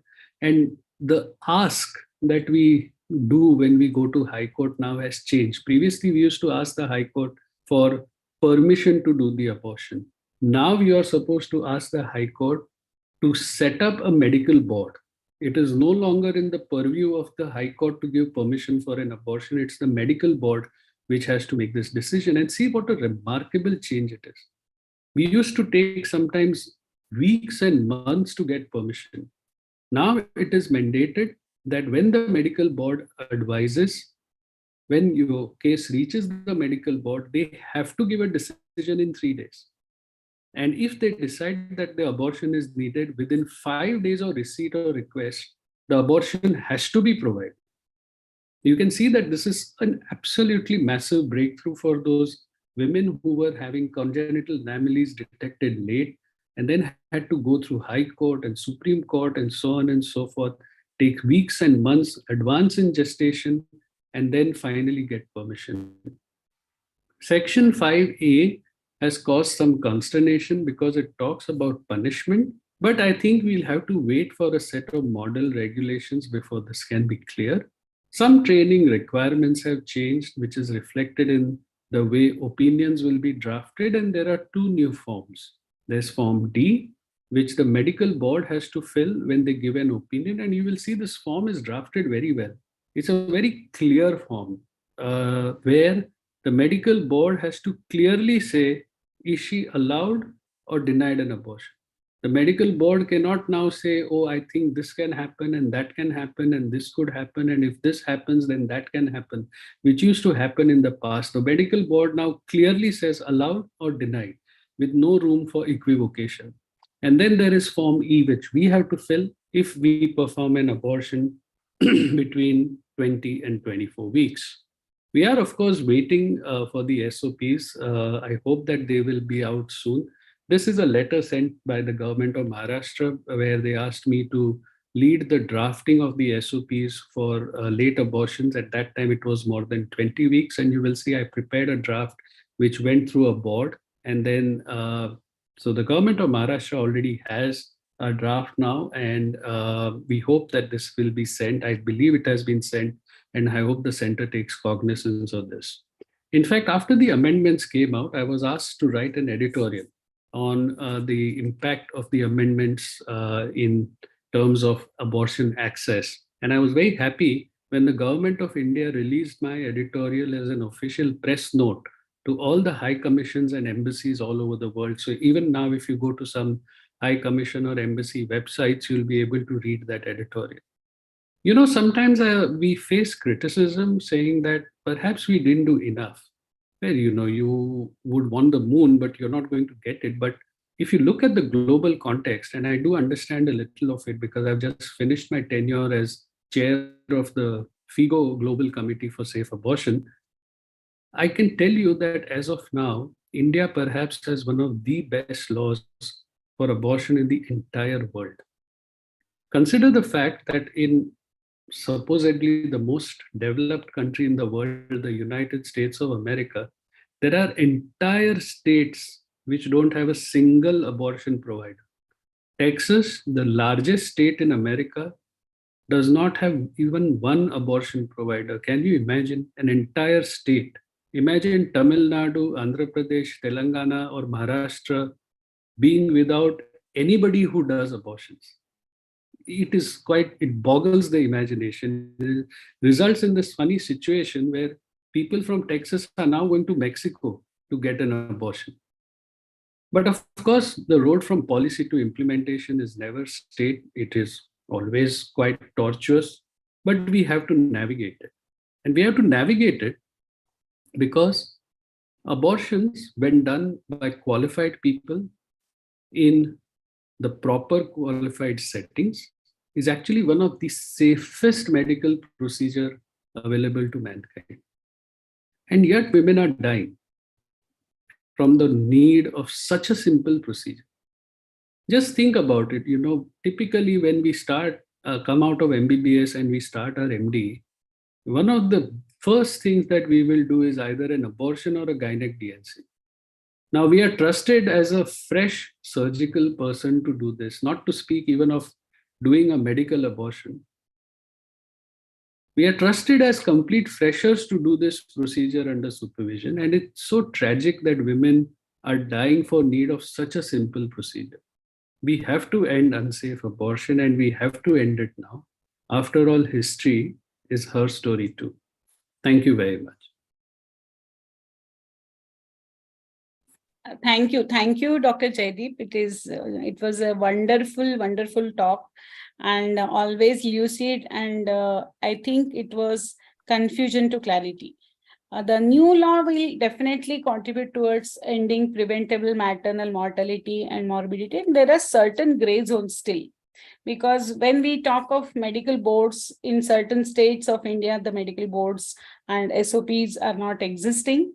And secondly, when we talk of medical board diagnosis of substantial fetal abnormalities as such, then of course the medical board will come. But suppose the pregnancy is due to rape, and then we talk of reproductive rights of a woman, then we have to go through the court only, through the petition.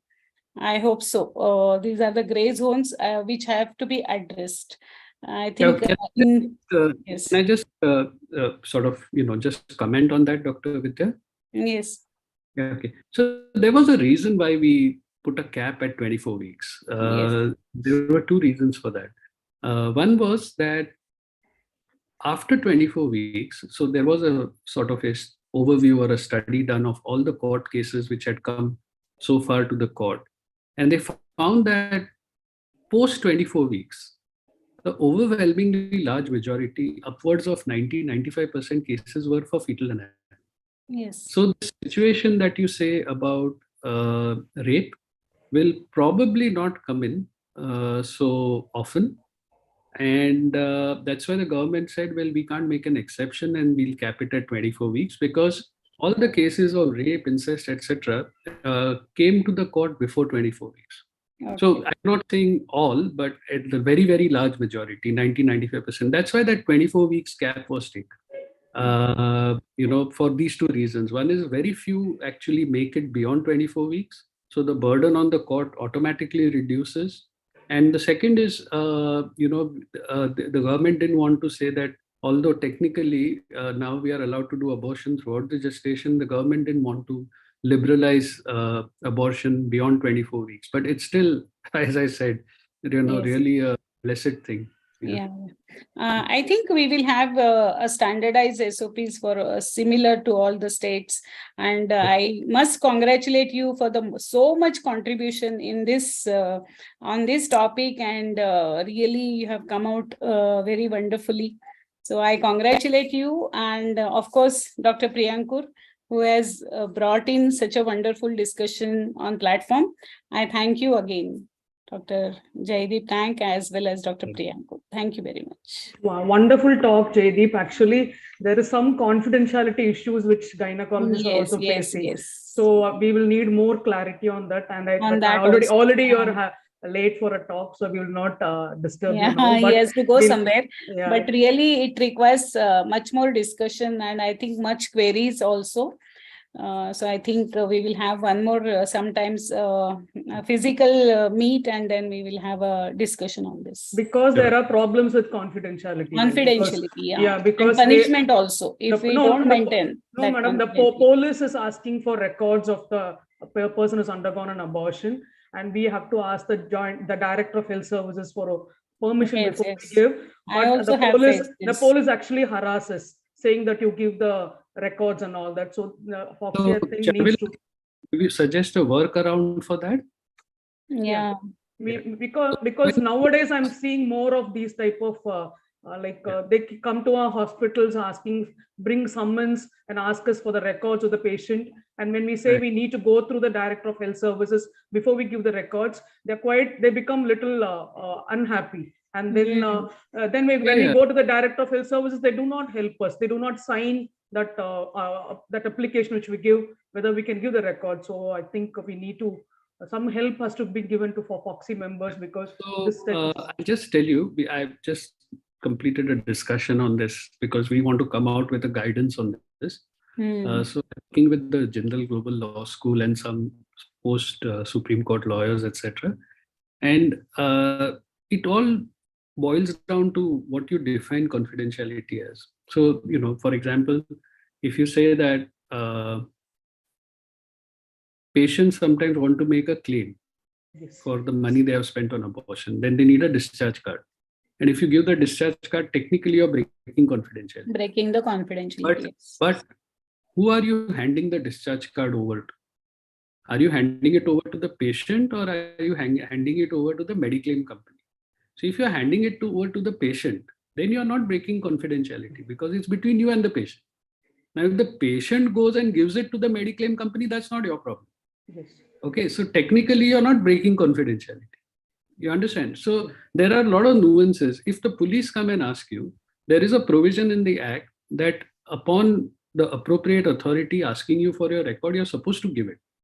The big question is, are you also supposed to share the code register? Is not.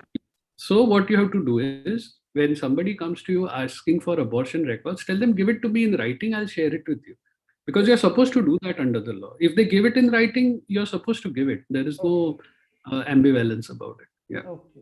Because I asked in writing and then I gave the records. I was a little worried, but that it may continue. Once you give it in writing, you're covered. Okay. Thank you so much. Thank you. It was a wonderful talk. Thank you. Thank you, Priyankur, for the opportunity. Thank you, Monica and Sadabhi. Congratulations, Priyankur.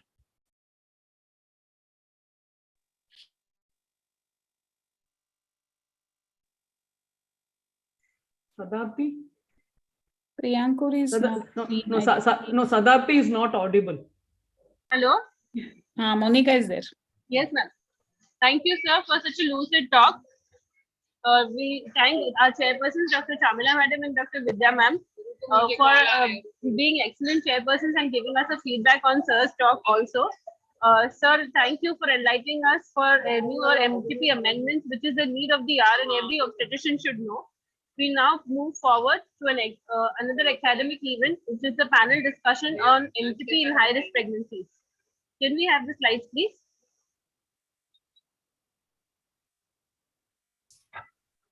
Vashish, can we share the slides, please? The moderators for the session are Dr. Bharati Rajshekhar madam and Dr. Girija Prasanna ma'am.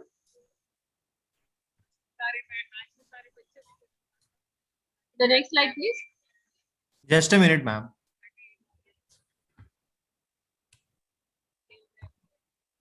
Dr. Bharati Rajshekhar ma'am is the medical director and consultant at Watson Hospital at Hassan. She is also the Karnataka State Vice President and Indian Red Cross Hassan Director.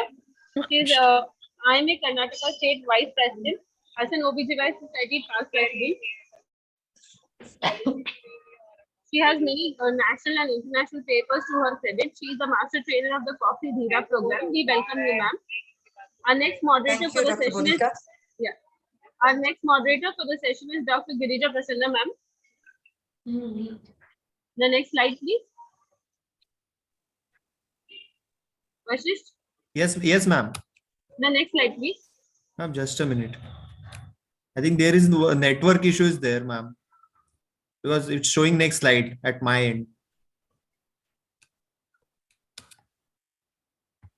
I can't see the slide, but Dr. Girija Prasanna ma'am is the president of the Hassan OBGY Society, Karnataka. We welcome both of you, ma'am, as the moderators for the panel. Our expert panelists, and Dr. Kasturi Donimat madam. The next slide, please. Madam is the president of the Karnataka Society of Obstetrics and Gynecological Societies.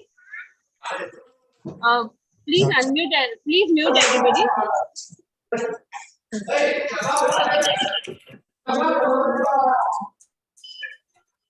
Ma'am, please mute that. Yeah, just a minute. I'm in the hospital. There is some emergency in the hospital. Just give me a minute. I'll put on my earphones. Suri madam is the ex-president of.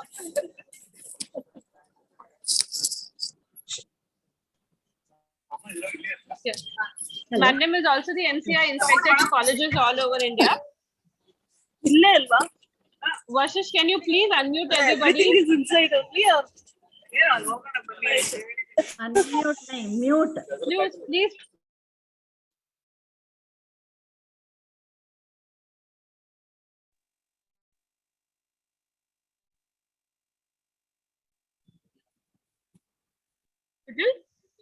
She is also the principal investigator of international research projects, and she has been an MCI inspector to all the colleges all over India.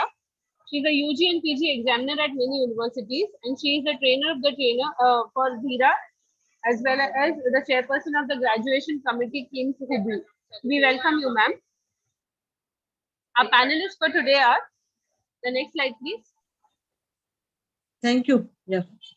Dr. Rupa Prakash ma'am, Dr. Shama Devdasan, Dr. Swarupa Rani, Dr. Maya Malia, Dr. Pushpalata, and Dr. Sabita Ramneni.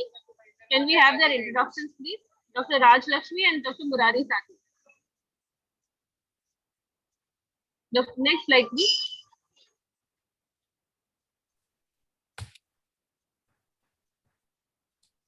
Dr. Rupa Prakash ma'am, slide, please.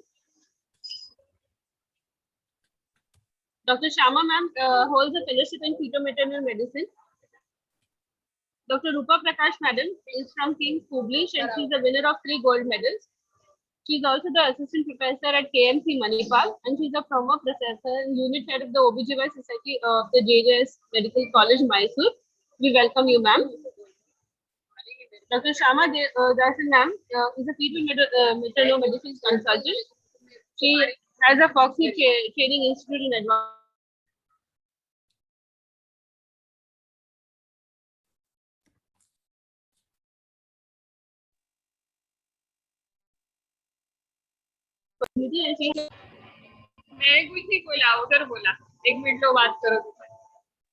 Dr. Swarupa Rani is from Usmania Medical College, Hyderabad. She holds an MS degree from Gandhi Medical College, Hyderabad, and she's a senior gynecologist at Swarupa Hospitals, Mancherial. She's also the founder of the OBGYN Society of Mancherial. We welcome you, ma'am. Dr. Raj Lakshmi ma'am is an alumna of Kastuba Medical College, Bangalore, and the Bangalore Medical College. She's a practicing gynecologist in semi-urban India for the last 20 years with a special interest in adolescent health. She's also running an adolescent-friendly health clinic for the last 10 years. We welcome you, ma'am. The next slide, please. Dr. Maya Malla is the president of KOGA.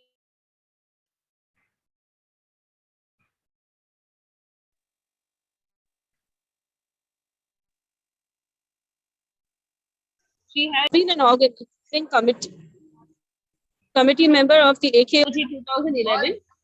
She is a coordinator from Kasargod Oncology Committee. We welcome you, ma'am. Dr. Pushpalata madam is a consultant OBGYN at Kamakshi Hospital in Mysuru. She is a fertility specialist and laparoscopic surgeon. She is also the secretary of Mysuru OBGYN Society. Dr. Sabita Ramnani madam is a consultant obstetrician and gynecologist at Ankura Hospital for Women and Children at Telangana. She is the past secretary of Khammam OBGYN Society. She has participated at faculty in state and national conferences. We welcome you, ma'am. Dr. Murari Sathi ma'am is a professor in the Department of OBGYN Government Medical College, Kottayam. She is also the state coordinator for Food Drug Committee, FOXI.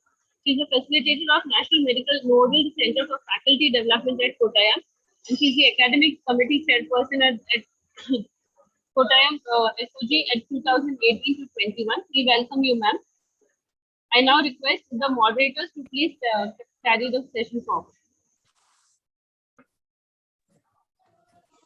Very good evening to everybody. I'm sorry there is a little background noise because we have an emergency in the hospital. I hope it's not disturbing you. Am I audible? Yes, madam. Yeah. Well, at the outset, I would like to thank Dr. Priyankur for giving us the opportunity to be a part of this very informative webinar.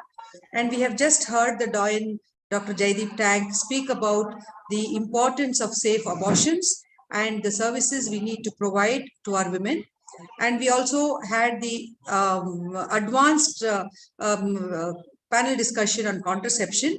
But now we will be talking about MTPs in high-risk situations. And as Dr. Jaideep Tank rightly said, each of us gynecologists always believe that of course, let us accept it, that MTPs are the bread and butter of any obstetrician. Is my slideshow visible? Yeah.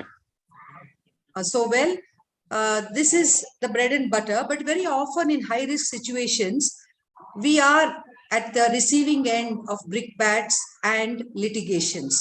So I think it's very essential that we know how to face these high-risk situations and produce and provide safe abortion care to all those women who come to us in need. So if one does not support legal abortion, in effect, one is supporting illegal abortion. That's what Dr. Professor Arul Kumaran did tell us. Is there a disturbance in the background? Yes, yes. Yeah, because there has been a death in the hospital and I'm in the hospital. I will just try to move. Just give me a minute. I will move to a quieter place. because I'm in my outpatient. So there is a cardiac emergency, so I will try. Anyway, the features of the amendment have already been explained to you people. I'm not going to go about that. Let us move to the scenarios.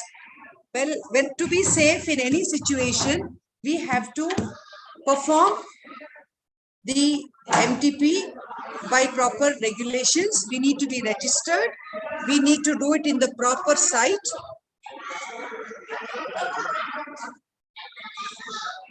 Sorry. See, these are some of the real life situations we do face. Madam, the slides, are they moving? I'm extremely sorry about it.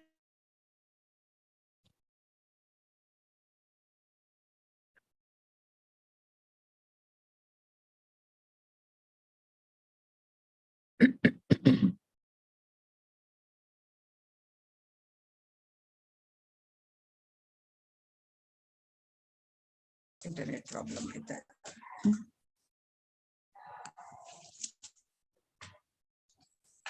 Internet is, you give your connection. No, internet connection must have either. Just a minute, please. I'm having, yeah.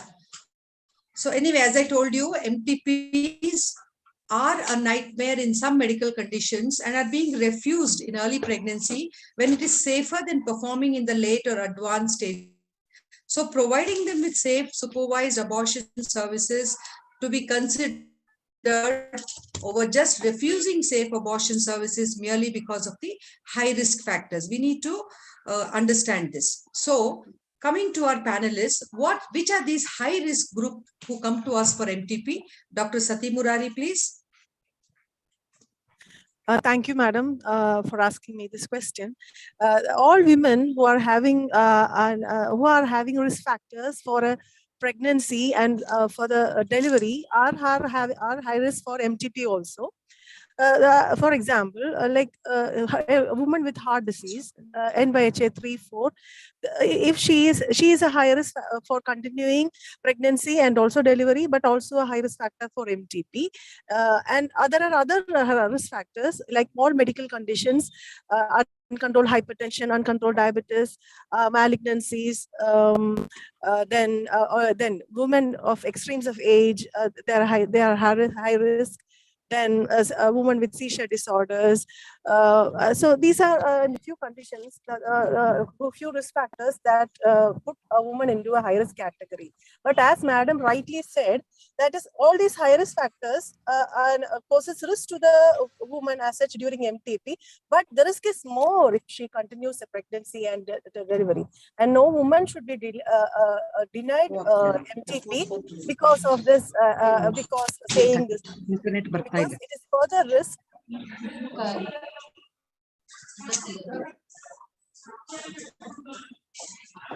I hope my slides are not moving. Dr. Sati, I'm sorry, my slides are not moving because I have to move into the hospital. I'm clear. Can you see my slides? Slide is seen, but it's not moving. Yeah, it is not moving because I moved away from the OPD and the net is very poor out here. Okay. I just really don't know what I'm supposed to do now. Kadame aitama noise alli? Noise kadame.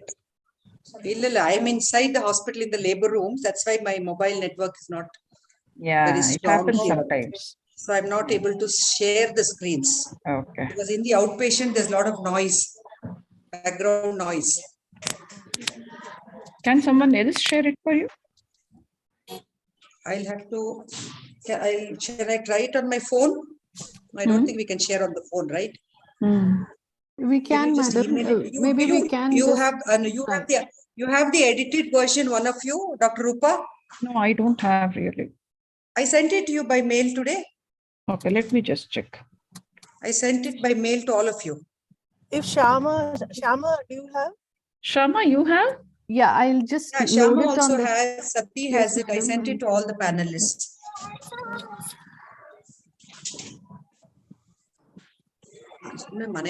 Problem. ಇದು open ಮಾಡ್ಬಿಟ್ಟು ಮೇಲ್ ನಂದು open ಮಾಡ್ಬಿಟ್ಟು ಇದು ಹಾಕ್ಬೇಕು. Car ಇದೆಯಲ್ವಾ? ನನ್ನ ಮೇಲೆ open ಮಾಡ್ಬಿಟ್ರೆ ಹೊರಗೆ ಹೋಗೋಣ. We'll go home. Just carry that whole thing and go. Madam, I have shared it in the. Madam, it's okay. Ma'am, I have shared it in the group. Somebody can share the slides. Can somebody please open it? Yes. Shama. 4 minutes and it is done. Just give me a minute. Yes, madam. So I'll just try sharing. Monica. Just try sharing it, please. Monica. Yeah. Or the team from Corona Please give Remedies can. WhatsApp in the. ಇಲ್ಲ WhatsApp ಅಲ್ಲಿ ಇಲ್ಲ, mail ಅಲ್ಲಿ ಇದೆ. WhatsApp ಅಲ್ಲಿ ಇದೆ. I think I've started sharing. Is it fine, madam? Wait, I have to stop share. I have to stop share. Shama. Yeah. I think it's Shama's. Yeah, Shama, please go ahead. Just go to the that slide where the indications of what are the high risk cases. Madam. I'll just go into the full screen. Just a second. The next. Yes. Yeah, this one. So what are the high risk Dr. Sati was just enumerating? Could you go Madam, ahead? Madam, I was saying that all the risk factors that woman is having, that put her into a high risk category for continuing pregnancy, and further delivery will be a high risk for MTP also. Like the risk factors like extremes of age, then uncontrolled hypertension, uncontrolled diabetes, vasculopathy, the woman who recently had stroke, thromboembolic disorders. So numerous medical conditions, then heart disease and like heart 3-4. So numerous conditions then a woman with a scarred uterus. So a number of conditions put her into a high risk category. But as madam said, that is the woman may be having a risk for MTP, but more risk is when she is having we have to see whether she is having a greater risk if she is continuing pregnancy and future delivery. So we have to see those factors also when you take up a lady for MT. Madam?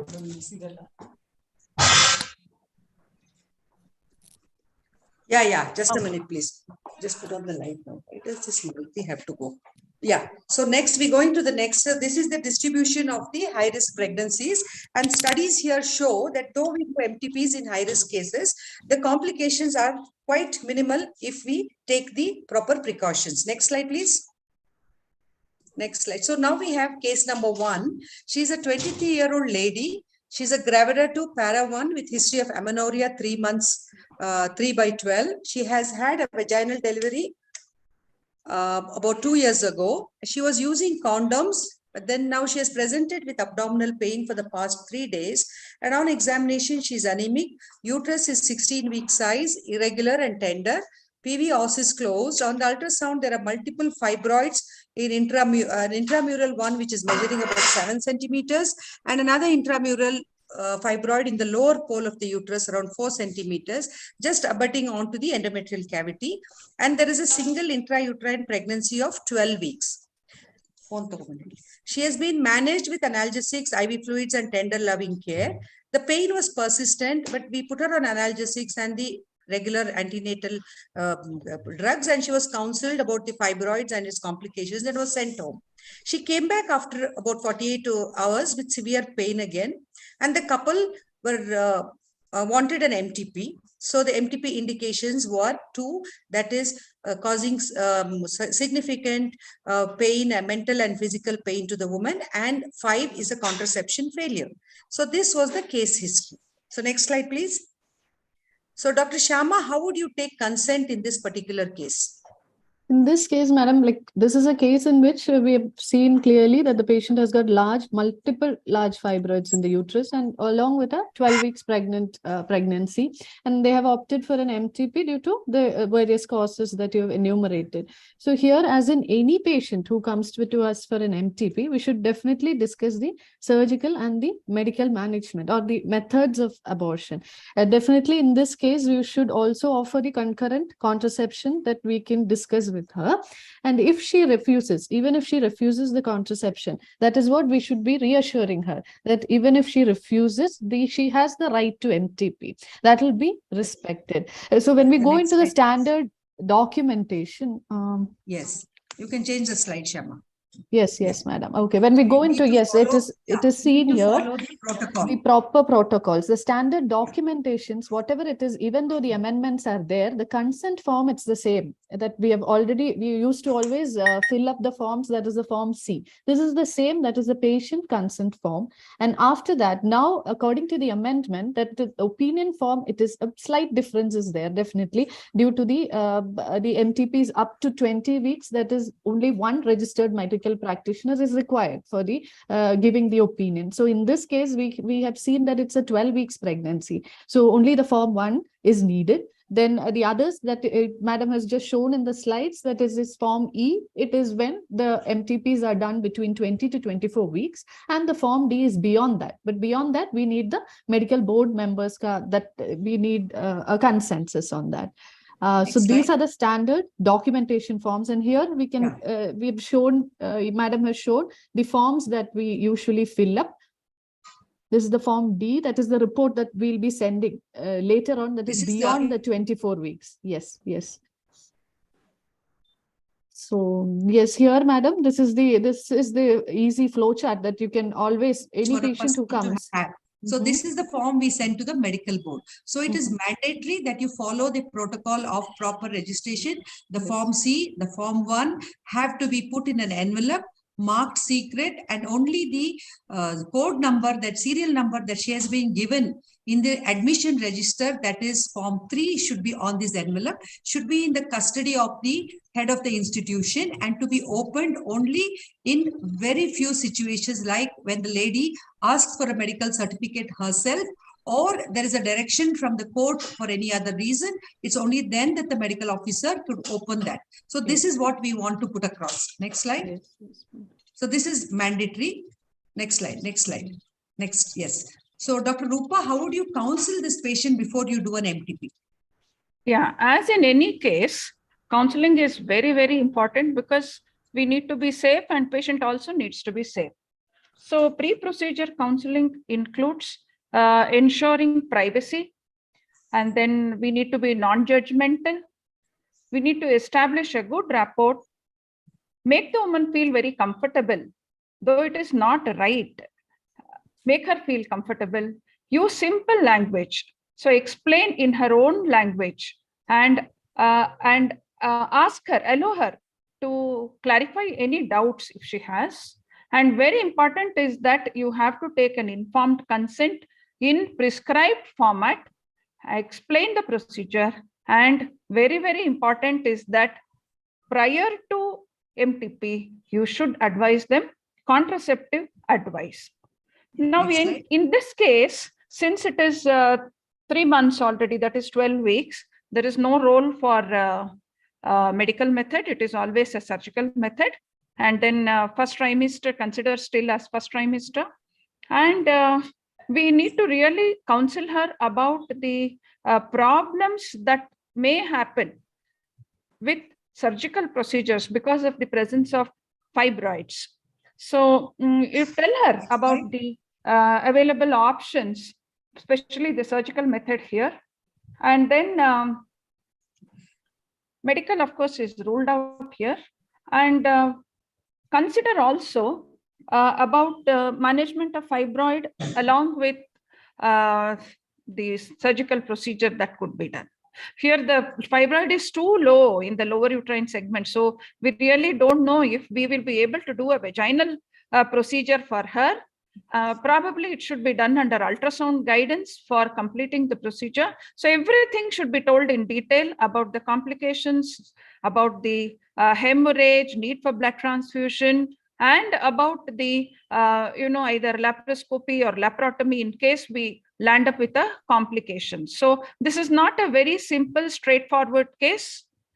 So we need to really counsel her well, reassure her that all facilities are present in our own hospital, due care should be taken, and see that we don't land up with the problem during the procedure. Yeah, thank you, Rupa. Next slide. I think, So role of ultrasound. Dr. Rupa just mentioned that you have to have an ultrasound. So what is the place of ultrasound, Dr. Swarupa? Yeah. Ultrasound has a very limited role in MTP as advocated by the law. Am I audible? Yeah, you are. Next slide.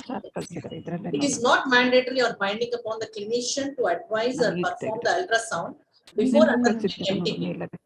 But as in this case, where there were multiple fibroids, only with 12 weeks of pregnancy, the uterine size was 16 weeks. So we understand the role to document the pregnancy, to date the pregnancy, and also to diagnose any coexisting mass like fibroid or any uterine anomalies. In case of scarred uterus, you can make out the thickness of the scar, or also the scar, ectopics, and any molar pregnancies and ectopic pregnancies as such, which can be a tubal or ovarian. So these all we can find out, and also in the follow-up, wherein post MMA or anything like that, to make sure that the abortion is complete and there are no RPOC, no retained products, and even to diagnose gestational trophoblastic diseases, and any perforation post MTP also can be diagnosed, and any suspicion of heterotopic or ectopic pregnancy can be made out using ultrasound. So as said, I think in this case, because she has multiple fibroids, ultrasound definitely has a role, though routinely in the case of MMA in an uncomplicated pregnancy, there is a limited scope for ultrasound because there are many centers where there's no facility for ultrasound, and just the non-availability of an ultrasound should not defer the medical termination of pregnancy in an uncomplicated case. Next slide. Yeah. So Dr. Rajalakshmi, what method of MTP would you adopt in this case? Good evening, ma'am. As we are discussing high risk MTP in high risk cases, she is a gravida 2 with a uterus with a irregular cavity. So actually we can try with medical method, according to me, because surgical method, it might be difficult to find the cervix and use the instruments. Maybe under ultrasound guidance, it will be easier, but the researchers say that we can try the medical method of termination with these patients. Yeah, where definitely. The cavity is irregular.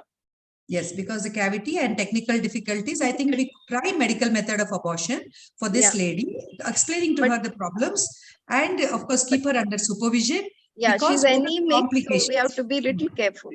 She is prone for complications like an incomplete abortion and excessive hemorrhage and pain. Next slide. Next. So what is Rajalakshmi? What would be the protocol you follow for her? The medical method, where we'll first day give the MMA drugs can be given in a registered practitioner in a registered place, and we have to tell her that she might bleed, and we have to tell her where, in case we are giving it in a clinic, we should tell her where she should come if she bleeds more, and better if it is in a in-house. If she gets admitted, I'll give her mifepristone on the first day, that is 200 milligram orally. And after 48 hours, we'll give her 800 microgram of misoprostol, either vaginally, buccally, or sublingually. And call up for follow-up after 15 days. Yeah. Next slide.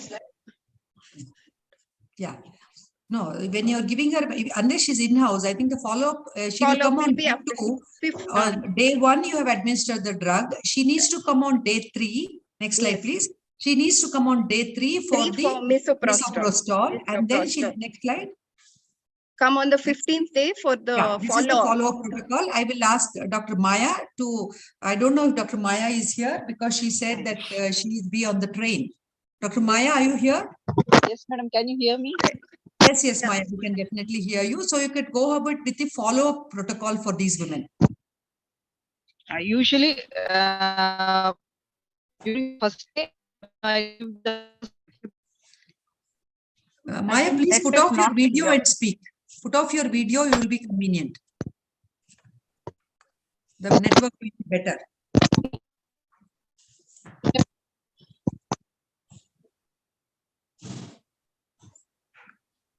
She's also traveling. Yeah, I think now you can speak.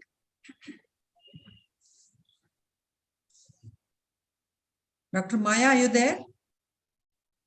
If she... Can you hear me? Dr. Swarupa? Yes. if Maya is not audible. Can you hear me? Yeah, now we can hear you. Yeah, Please now go we ahead. can hear you. Yeah, on the first day, we have to do the counseling first properly, and we have to take the informed consent. Then we have to do the physical and pelvic examination, and we have to confirm. We have to give the mifepristone 200 milligram on first day, and we have to advise where she has to come when if she gets any complications. Yeah, I think so that then, Dr. Rajeshri has told. Could you just go to the follow-up advice for paucity of time? Yes, follow-up advice on day 3. I have to again confirm whether she has started bleeding. If she's having and we can give the mifepristone 800 milligram either vaginally or sublingually. Yes. And then, because she's a case of she has to fibroid, be would you wait up till for at 15 least days? 4 hours. Huh. Hello? Yes, Dr. Maya. So generally, you would ask them to come back on day 15 in an uncomplicated case, but probably because this lady has multiple fibroids, you would like to ask her to come earlier, but never forget to give them this MMA card, which is available in all public hospitals, and we need to, Shamapi. This is the MMA card we need to give to them and ask them to put down the expected symptoms and mark it out on the card. So could you elaborate on this, any one of you? Yes. Yes, whether she is having spotting, whether she is having normal bleeding, or she is having nausea and vomiting, and if she is having pain, fever, chills and rigors, that she has to put it in the card. Yeah. How much she is having, the symptoms. So from 1 to 15 is the grading. And if she is having excessive bleeding where she is unable to tolerate, she has to come immediately. And if she is having excessive weakness or the pain also, she has to come to us. Yes, thank you. Next slide, please. And so scanning is a must. Yeah, we need to remember here one thing: when we give them the first tablet of mifepristone, some of them do have spotting, and many of them fail to take the misoprostol. So it's a good advice to call them to the hospital and give them those 3 misoprostol tablets. Practically, because we have seen women skipping that misoprostol dose and come landing up with incomplete abortions or a continuation of pregnancy. Next slide. Yes. So, Dr. Pushpalata, what are the contraindications for the MMA? I'm sorry for the spelling mistake. Good evening, everyone. So the contraindications being unsuspected or ectopic pregnancy. So the undiagnosed adnexal mass and severe anemia, like hemoglobin less than 8 gram per cent, uncontrolled hypertension, if she is having a severe cardiac problem. So NYHA more than 2, like severe valvular disease, angina or arrhythmia, severe renal, liver, or respiratory diseases, and she is currently on anticoagulant therapy and inherited porphyrias and uncontrolled seizure disorders, and of course glaucoma, if she is allergic to any of the component like mifepristone, misoprostol, or any other drug allergies. Yeah, and this is MTP focus on by the FOXI by Dr. Bharti Maheshwari. It's a very good ready reckoner, which I would advise all of you. Along with this, there is one provider NHM publication on the checklist and the training manual for MMAs, which is a very good ready reckoner for all of us. Next slide. Thank you, Dr. Pushpa. And these are some conditions where you need to be cautious, though it can be used with caution, like bronchial asthma, pregnancy with IUCD. So, Dr. Sabita, and this particular case, pregnancy with fibroid, you need to be cautious. So, if there is excessive bleeding on the 3rd day or the 7th day, how would you manage, Dr. Sabita? Thank you, madam. We should assess for the presenting symptoms if that bleeding is heavy and continuous, and we should ask for the symptoms that are associated with the pain abdomen, like we will see in a rare case like a post-abortion syndrome, where there will not be any bleeding per vaginum, but there is a distinction in the uterine cavity and the patient presents with fever. So we should assess for the hemodynamic instability, if at all. And we should categorize the patient whenever she comes with excessive bleeding, whether if she is stable or an unstable patient, like if there is a hypotension, tachycardia is there, and we should check for the vital signs. And if at all she is in an unstable condition, ensure that her ABC is maintained, that airway patency has to be maintained, and oxygen mask should be put up, and a secure IV line with 18 gauge cannula should be secured, and crystalloid should be infused. And if you suspect an atonicity of the uterus, oxytocin, and in case the patient presents with a high-grade fever we should start off her with antibiotics and all. And in case if she is not stabilized, we need to refer to a higher center also. And if you stabilize the patient, then go for the ultrasound scan to rule out the cause for this heavy excessive bleeding.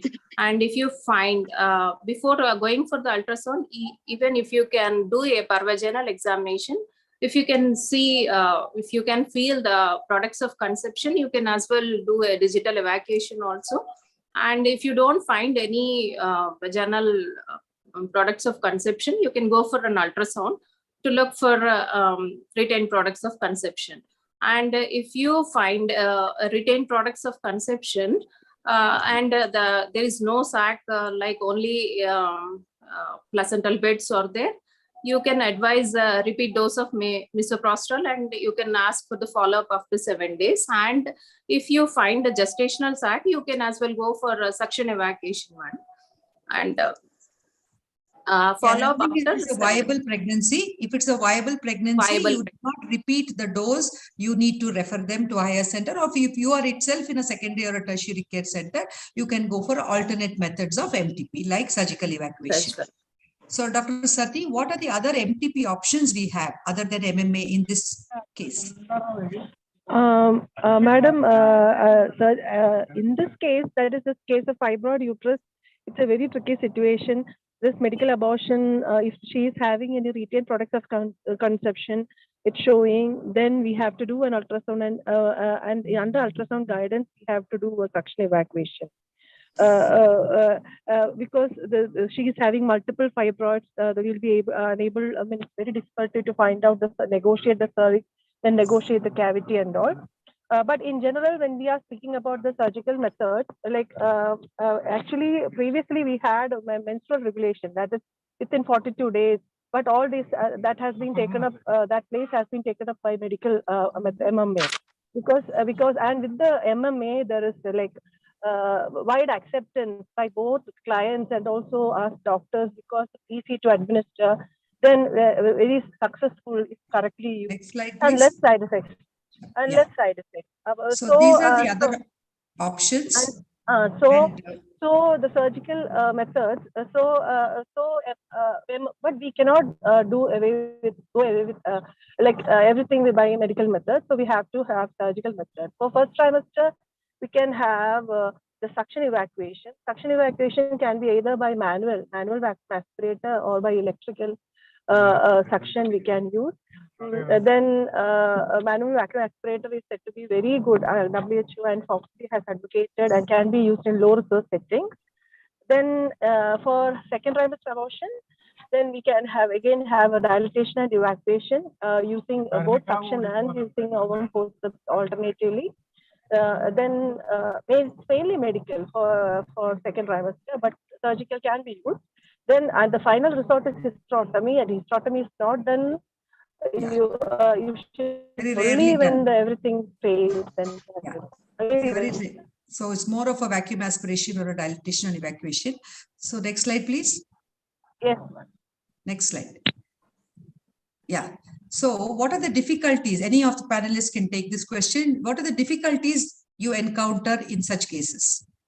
So in this case, particularly, we may not be able to negotiate the cervix at all, because fibroid is in the lower uterine segment. So that is the first thing. Second thing is bleeding, because uterus doesn't contract well. So we should be ready for that bleeding also.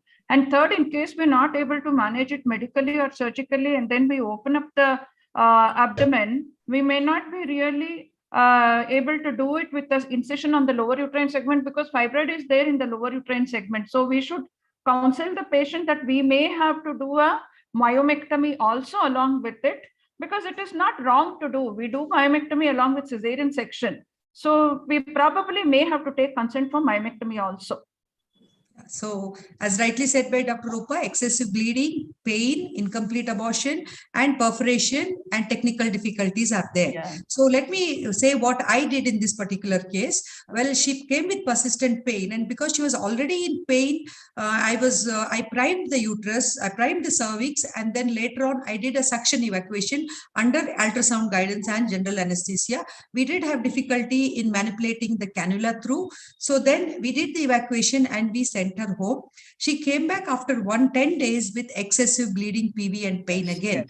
So when we examined her, there were some retained products of conception in this woman. So immediately we did, as Dr. Sati said, there were some products presenting at the OS. We did a digital evacuation. Then under ultrasound guidance, I did a gentle suction evacuation for her, put her on antibiotics. We had to give her blood transfusion and kept her in the hospital for 48 hours. But bleeding stopped, patient was stable, but her pain was persistent. And she was not able to tolerate with all proper standard analgesics, and they wanted me to do a myomectomy. So after explaining all the risks, taking consent for hysterectomy, I did do myomectomy. We were able to successfully remove both the fibroids. One was about 8 centimeters and the other one was about 4 to 5 centimeters. And the bigger fibroid had undergone red degeneration, probably. That was the reason for her intractable pain. And patient is stable and went home after 3 days of surgery. And we have sent her with contraceptive advice, asking her to come back after 4 weeks for contraception. Next case, please.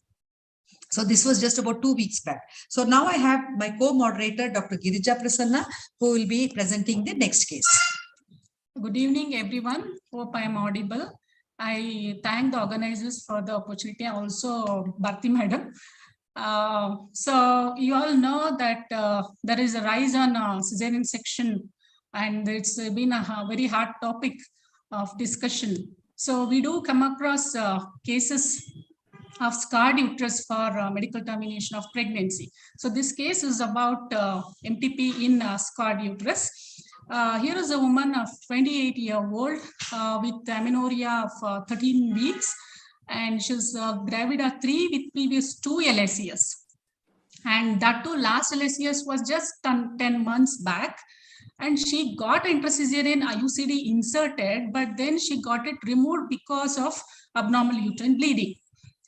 The couple were using, husband was using condom, but then it failed and she got conceived. So it comes under class 5. So her blood group is B negative. She is a negative, this one. So how would you proceed? Can I ask Dr. Sabita? Yes, ma'am. This case comes under high risk because she has multiple incisions on the uterus, and her last childbirth is less than 1 year.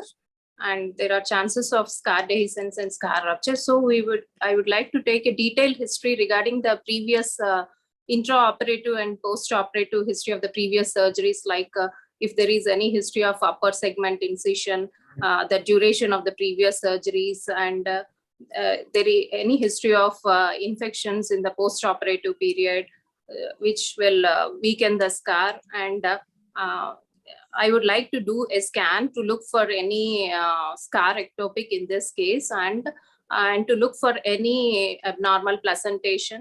And I would like to see for any anomalies in the uterus. And I would like to take a history regarding any associated medical conditions in this case, like diabetes, hypertension, asthma, and thyroid, etc.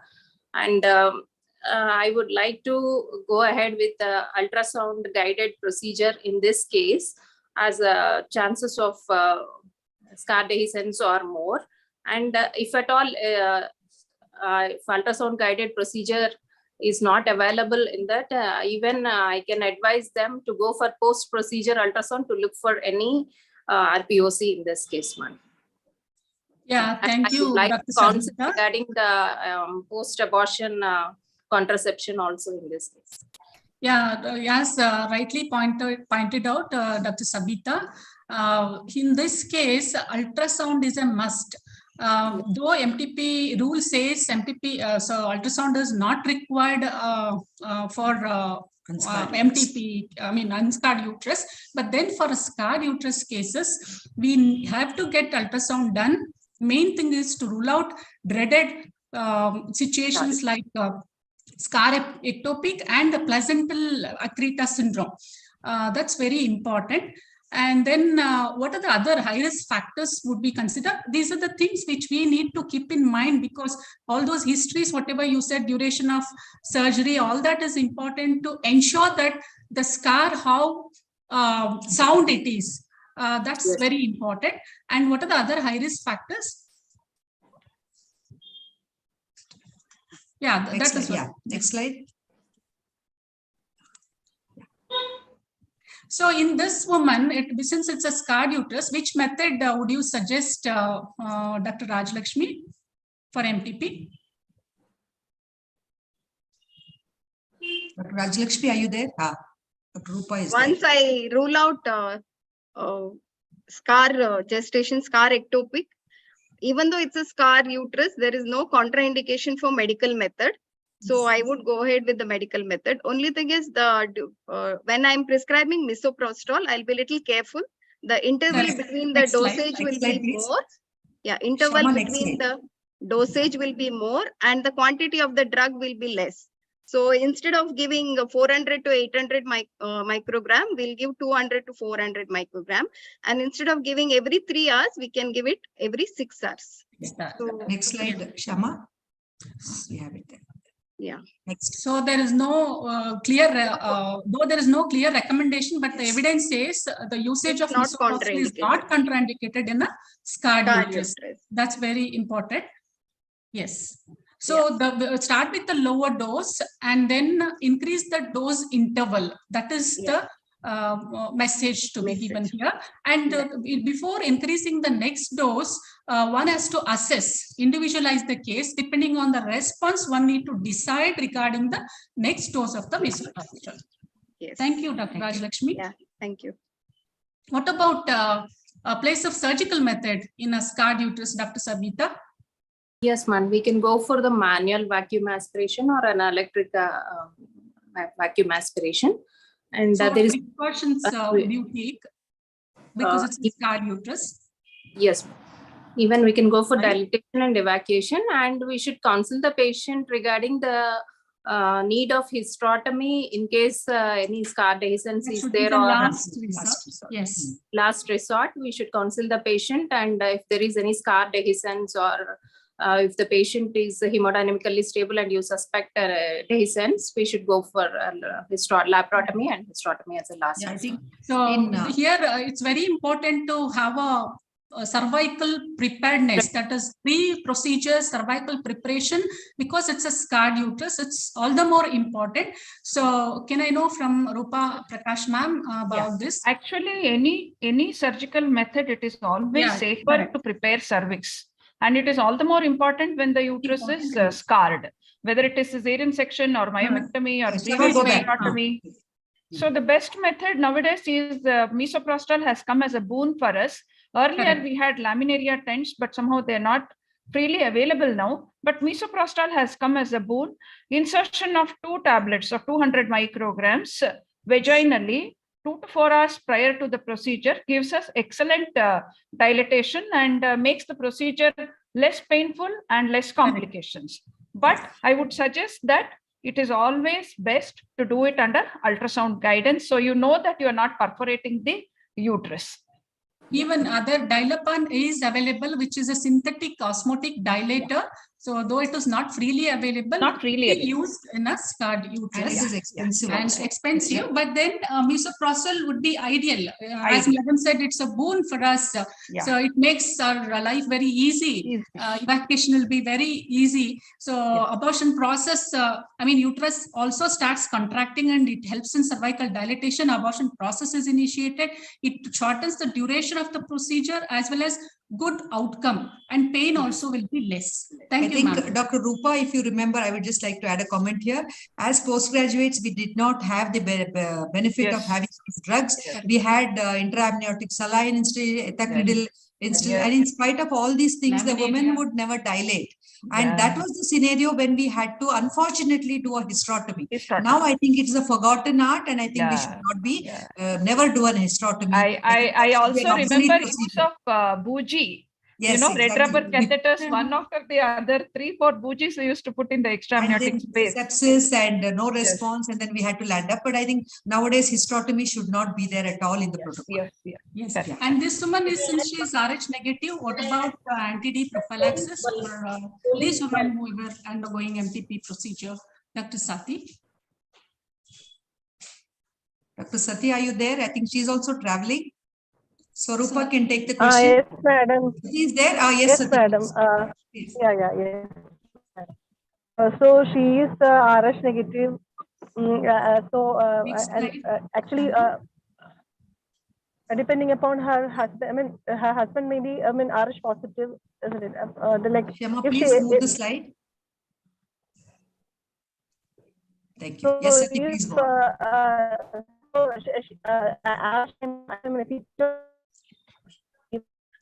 First trimester. So if we are anti-D need not be given in first trimester if it is a spontaneous abortion, but all therapeutic abortions need anti-D. In first trimester abortion, the dose is less, around 50 microgram. But in second trimester abortion, then 300 microgram has to be used. All therapeutic intervention, all therapeutic abortions, we have to give anti-D. So anti-D has to be given even if medical method is followed. Anti-D has to be given in the first, along with misoprostol. If the lady is not coming for coming to hospital for misoprostol, then we have to give it in the first day itself when we are giving mifepristol. Yeah. Okay. So yes, madam. Yeah. What about the role of antibiotics in this case, Dr. Maya?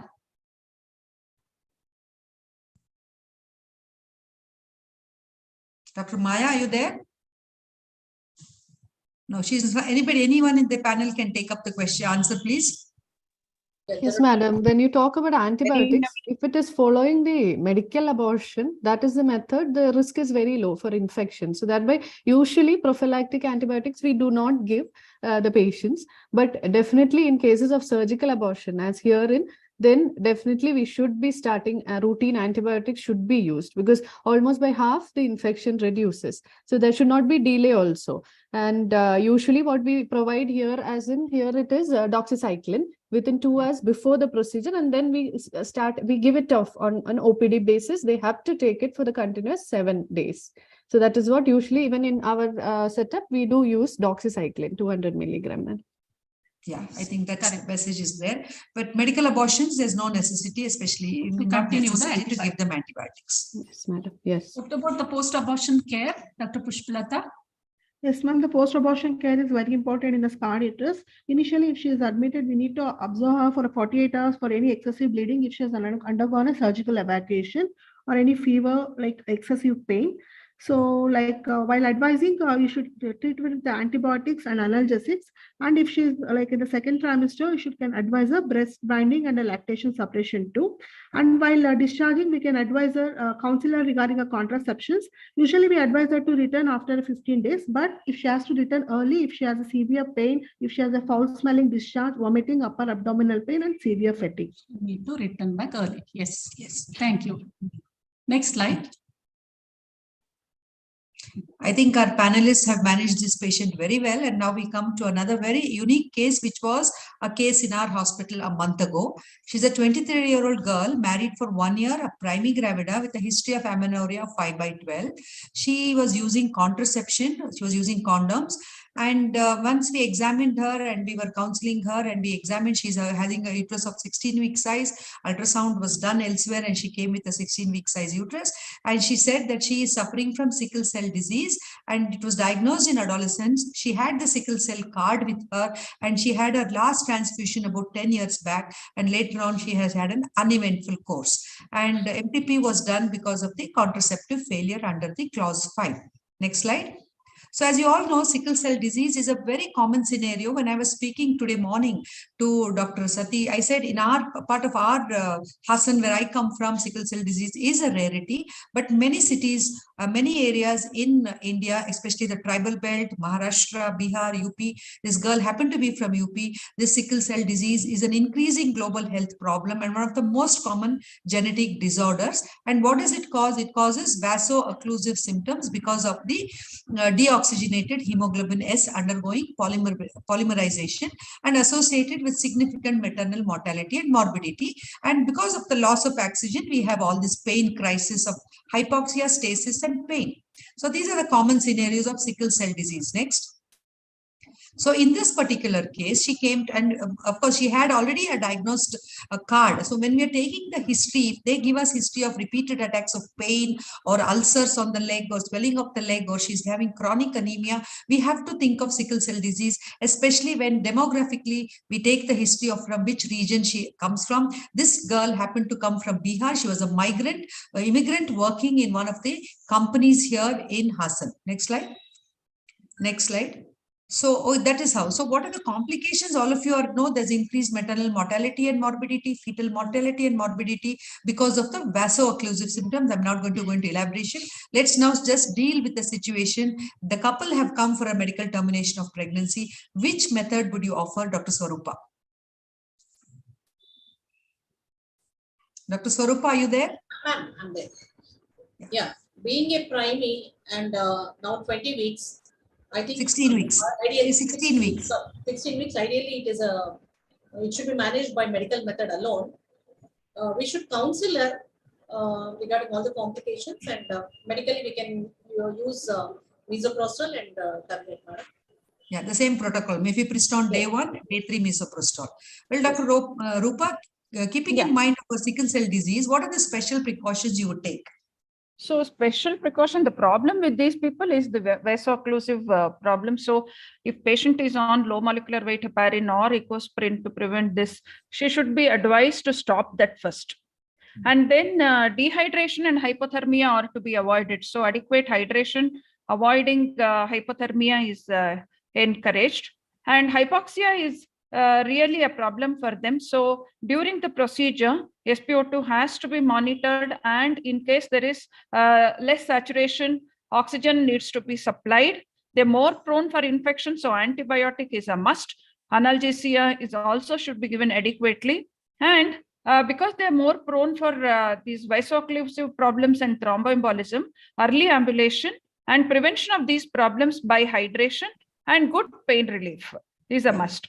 And so whatever it is, in case we need to start them on anticoagulants, it should be started after about 7 days. So very important to manage them in the post-operative period. Can I go back to the slide? So let me tell you what I did for this lady. Okay. So we did this not as an outpatient setting. Obviously, you could not do it as an outpatient setting. She was admitted and we had the SpO monitoring, counseling was done, adequate hydration with IV fluids was given, and her oxygen saturation was monitored continuously with in the HDU where piped oxygen was available in case there was an emergency. The staff were sensitized because this is a very rare situation. So I had to train my staff to monitor her, why she had to be monitored. And we gave her analgesia with paracetamol. Fortunately, within 48 hours, the MTP process was complete. I kept her for another 24 hours, put her on low molecular weight for 7 days and sent her back with contraceptive advice because she does not want to conceive for the next 2 years. We have asked her to come back to use some IUCD, preferably as a contraception. That's what I've done for her. So now, Dr. Pushpalata, how would you counsel this couple? Actually, she has known sickle cell disease. As we know, the sickle cell disease is an autosomal recessive disorder. Testing our partners become very important to know whether he is also trait or he is a full-blown sickle cell disease. So after that, we also need to counsel her regarding a contraception, especially a progesterone-only contraceptive pills or Mirena. So, or barrier contraception. You should avoid either the IUCD or any other. So then you should, like for the further future conception, you should ask her to consider the genetic counseling before she conceive in the next pregnancies. So because this is an autosomal recessive, if she is a She's a sickle cell disease. So if her husband is also a sickle cell disease, then she's having a chance, 100% chance of all children's being a sickle cell disease. If he is a trait, then 50% of them will be a sickle cell disease and 50% will be a trait. If her partner is a normal, then all her children's will be a trait. And if that is the thing we need to explain her. Yeah.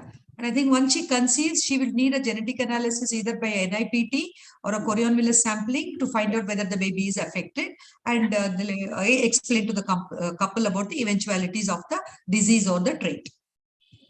So, Dr. Sharma, what contraception would you advise? Though you've already touched on it. We just touched on it, madam. The contraceptive advice, ideally, that's what the progesterone only contraceptives. That is what we would consider the most safe, so that there are no venous or arterial thrombosis changes in that. So basically, it would be the progesterone only pill, Mirena. Then, if they are not willing for any of the contraception via the hormonal, we can always offer the barrier method also to them.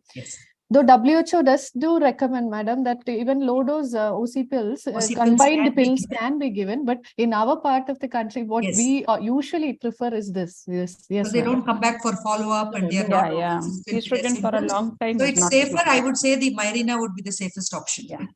With the POP pills, they will not take it properly. Pills, yes, madam. Yeah, next. So this lady was managed successfully, and we were able to send her home with contraception, and hopefully she should have an uneventful pregnancy next time. So now Dr. Girija goes on to the next case. Moving on to the next case. Please tell us, let us know when we need to stop, Dr. Monica. Yes. Yeah. Moving on to the next case, she is a 20 years old primey with a history of 2 months of amenorrhea with newly detected severe mitral stenosis during her antenatal checkups. She belongs to NYHA class 4. She at rest, she is breathless. So advised MTP. Okay, and category 3, class 3. So what precaution would you take, Dr. Rupa Prakash ma'am? Yeah, actually, this is a very tricky situation.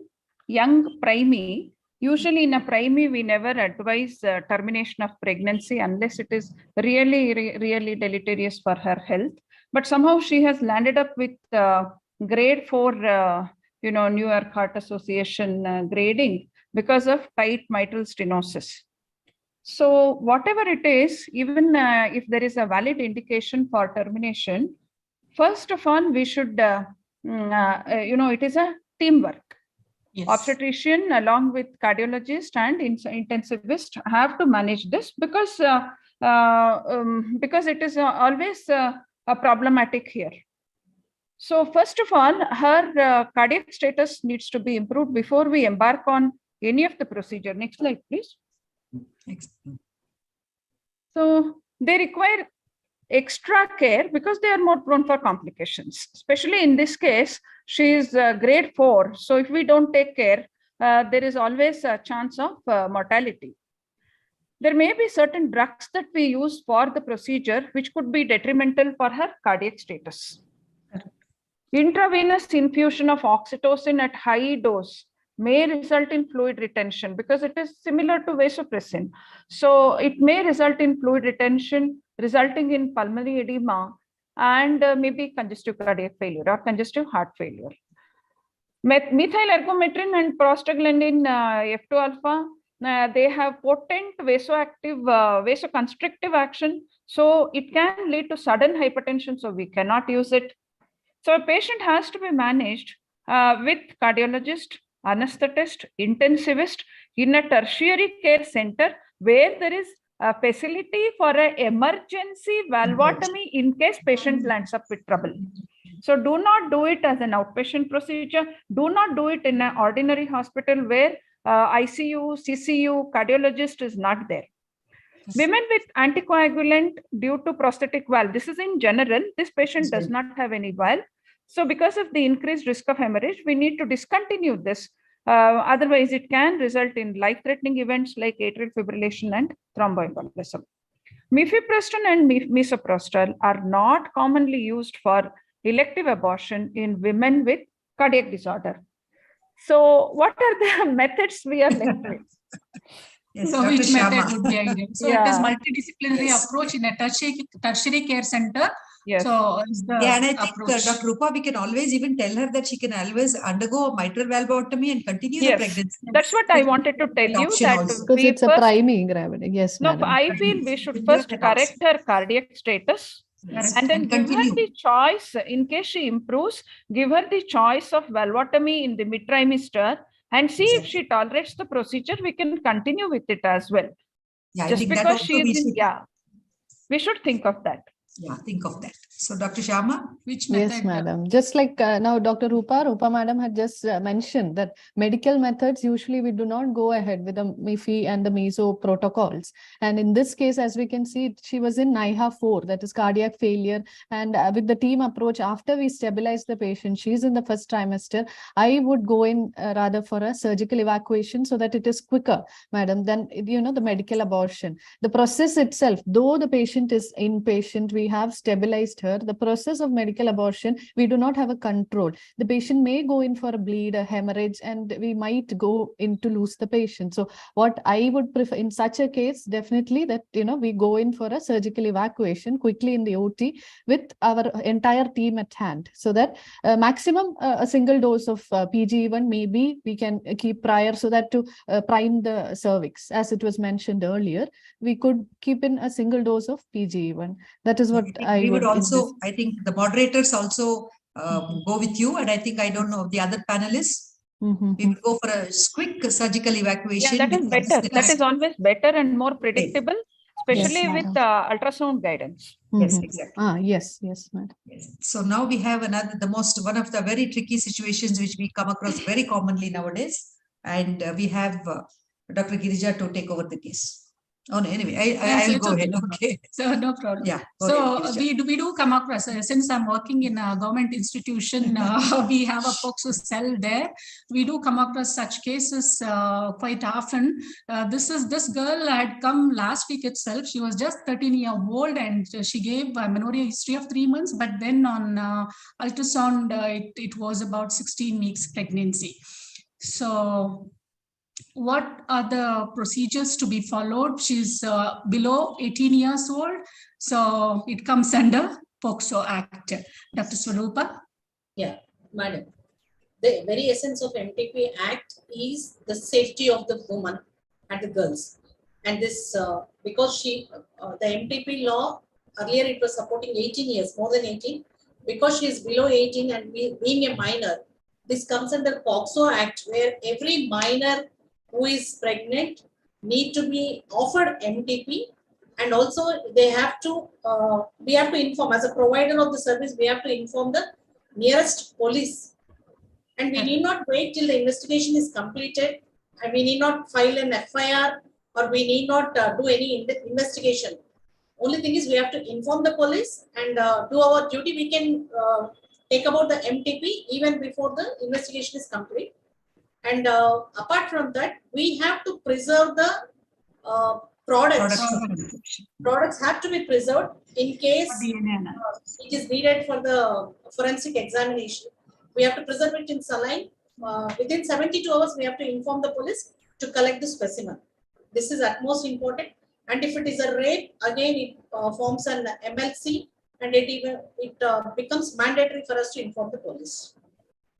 Very important, please retain the products of, preserve the products of consumption, and make it a point to inform the police and take an acknowledgement from, the police, right? So they will, if we just give them a verbal or a phone call, they will say, nobody called me tomorrow. So see that somebody takes it from a responsible person from your hospital, takes a written requisition to the police station, and they have an acknowledgement with the sign and seal over there, and that will be the evidence for you in case the police do not, very often they do not come up to pick up the specimen, and when the evidence is there in the court, you will be liable for punishment. So you are safe when you say that I have informed the police station on such and such a day. I did send a reminder for them on the second day. They did not come. The products were preserved in normal saline, they decomposed. So you are safe in the hands of law. Also, I would like to bring. Also, should we send that part of the specimen, especially in first trimester when no fetus is seen for histopathology? Yes. Whatever is aspirate or whatever mentioned.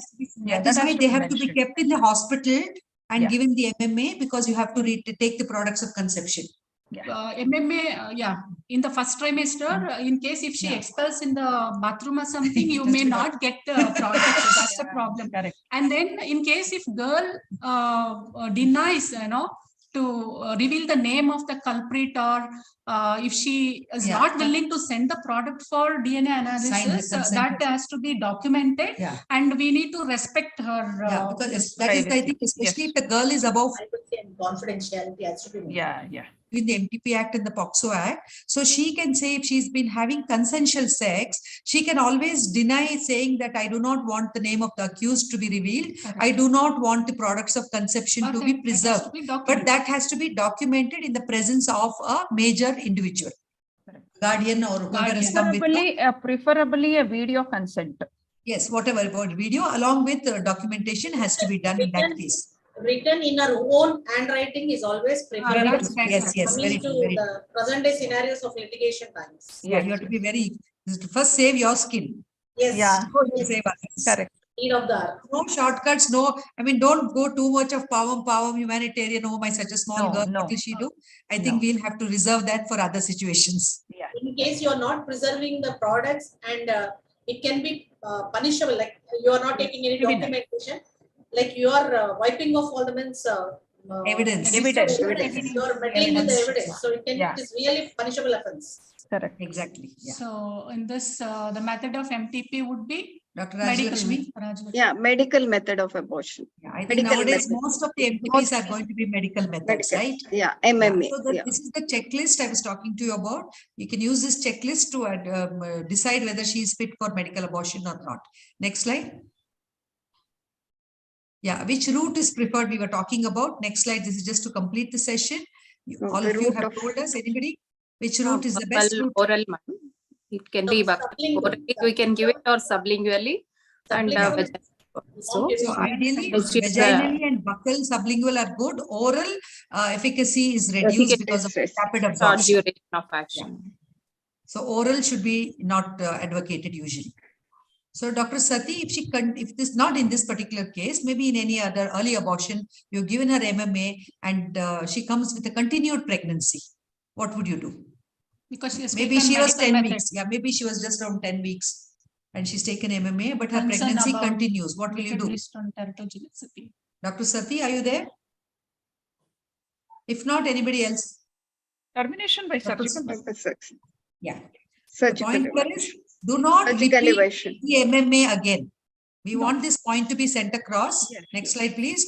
That if the pregnancy continues, you have to go for surgical evacuation. Do not go back for an additional dose. Only if it is a non-viable missed abortion, you can go for an additional dose. If it is a continued pregnancy, do not repeat the dose. Go for surgical method. What if she you have to tell her mind and continues willing to continue the pregnancy? Yes, you have to tell them prior only that it could be, it could not have any effect on the pregnancy, and when scan is done next, pregnancy would have continued. She cannot continue pregnancy as she's already taken the medical method.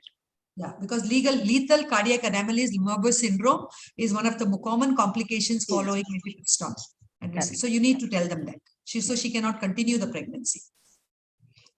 Pain management is one thing in any type of abortions, which is very important because it increases anxiety in these women. So how would you manage pain in such cases, Dr. Maya? I can try. Yes, Maya, please. You're audible.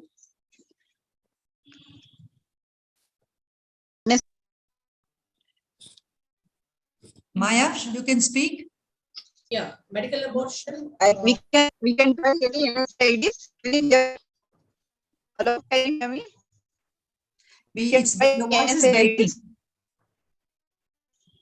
Your voice is breaking, Maya. Pain management can be done. Somebody else. Hot water bags, music therapy, or vocal anesthesia. In surgical procedures, we can do a paracervical block by injecting 1% xylocaine at 2, 4, 8 and 10 positions, and we can give tramadol suppository pre-op. IV sedation is ideal, but little costly and needs expertise. And again, general anesthesia is the best. Yeah. But I think when some patients do request us, sometimes we do have to give them some potent painkillers. So Dr. Pushpalata, what complications would you anticipate? Could be incomplete abortion, increase in the bleeding, so sepsis, and during a procedure, if surgical evacuation done, the perforation and late sequelae like adhesions. Importantly here, the patient may end up in a psychological sequelae where she needs psychological counseling too. Yes, very true. Thank you. So these are, I think, do we have time to, or should we, if you could have just 5 minutes, we will end up the session. Dr. Monica, the host, please. This is just a rapid fire of the other common comorbidities when patients come to us for MTPs. So I think we'll go ahead with this. What would you do in a case of diabetes mellitus? Any one of you? Diabetes as such is not an indication unless it is uncontrolled with a high HbA1c. What precautions would you take if she is a diabetic coming for MTP? Yeah. So hypoglycemia is one of the major problem in these patients. So if the patient is already on insulin, so that the day prior to the procedure, long-acting insulin, only half the dose should be given, and in the morning, no insulin should be given, and it should be scheduled as a first case early in the morning, and good consent should be taken, and post-procedure medication requirement will decrease because the hormones of pregnancy would come down. And we have to counsel them regarding the contraception in the postpartum period, post-abortal period. Next, hypertension, controlled, uncontrolled. Dr. Pushpa? MTP patient coming for MTP with hypertension. Yeah, we have to control the hypertension using proper antihypertensives. But in case she needs a termination, we can either use a misoprostol or oxytocin. Only precaution we have to take here is we should not use ergotamine drugs. That is, methadone should be avoided whenever we are doing the medication. So well controlled, it can be MMA in an outpatient setting. If she has comorbidity or vascular derangements or uncontrolled, you may have to do it in a hospital setting. That's the message here. Then a very common scenario, epilepsy. How would you manage a patient who comes for MTP with epilepsy? If she has a well-controlled epilepsy, then we can manage her with an outpatient abortion care. So, but if she has an uncontrolled seizures or recent onset, then she required a hospital admissions, and we can use a medical management. But she is on a because of an increase in the metabolic P450 system metabolism of the mifepristone, especially if she is on carbamazepine, phenytoin, or phenobarbital. Then we should also counsel her later with the post-abortion contraceptions, considering her usage of anticonvulsant, especially oral contraceptive, to be avoided because if she is on an anticonvulsant. Inducers, enzyme inducers. Yes, madam. Yes, enzyme inducing. Then bronchial asthma is another very common situation. Dr. Sharma? Yes, madam. In bronchial asthma also, like usually we have a low setting of asthmatic attacks, and if it's not recurrent, we can go in for the usual care itself. But in place of like severe bronchial asthma, she needs to have everyday inhalers. Such a patient, definitely while bringing for her abortion visit itself, they have to bring, that is what we'll advise.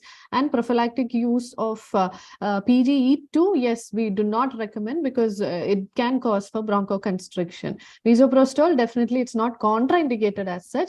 Mifi, well, we can avoid, but only on those patients who are using the glucocorticoid therapy. They are, if that is that too a systemic bronchial asthma patients, only in those cases. Yeah. They are a contraindication for mifepristone. Mifepristone, yes.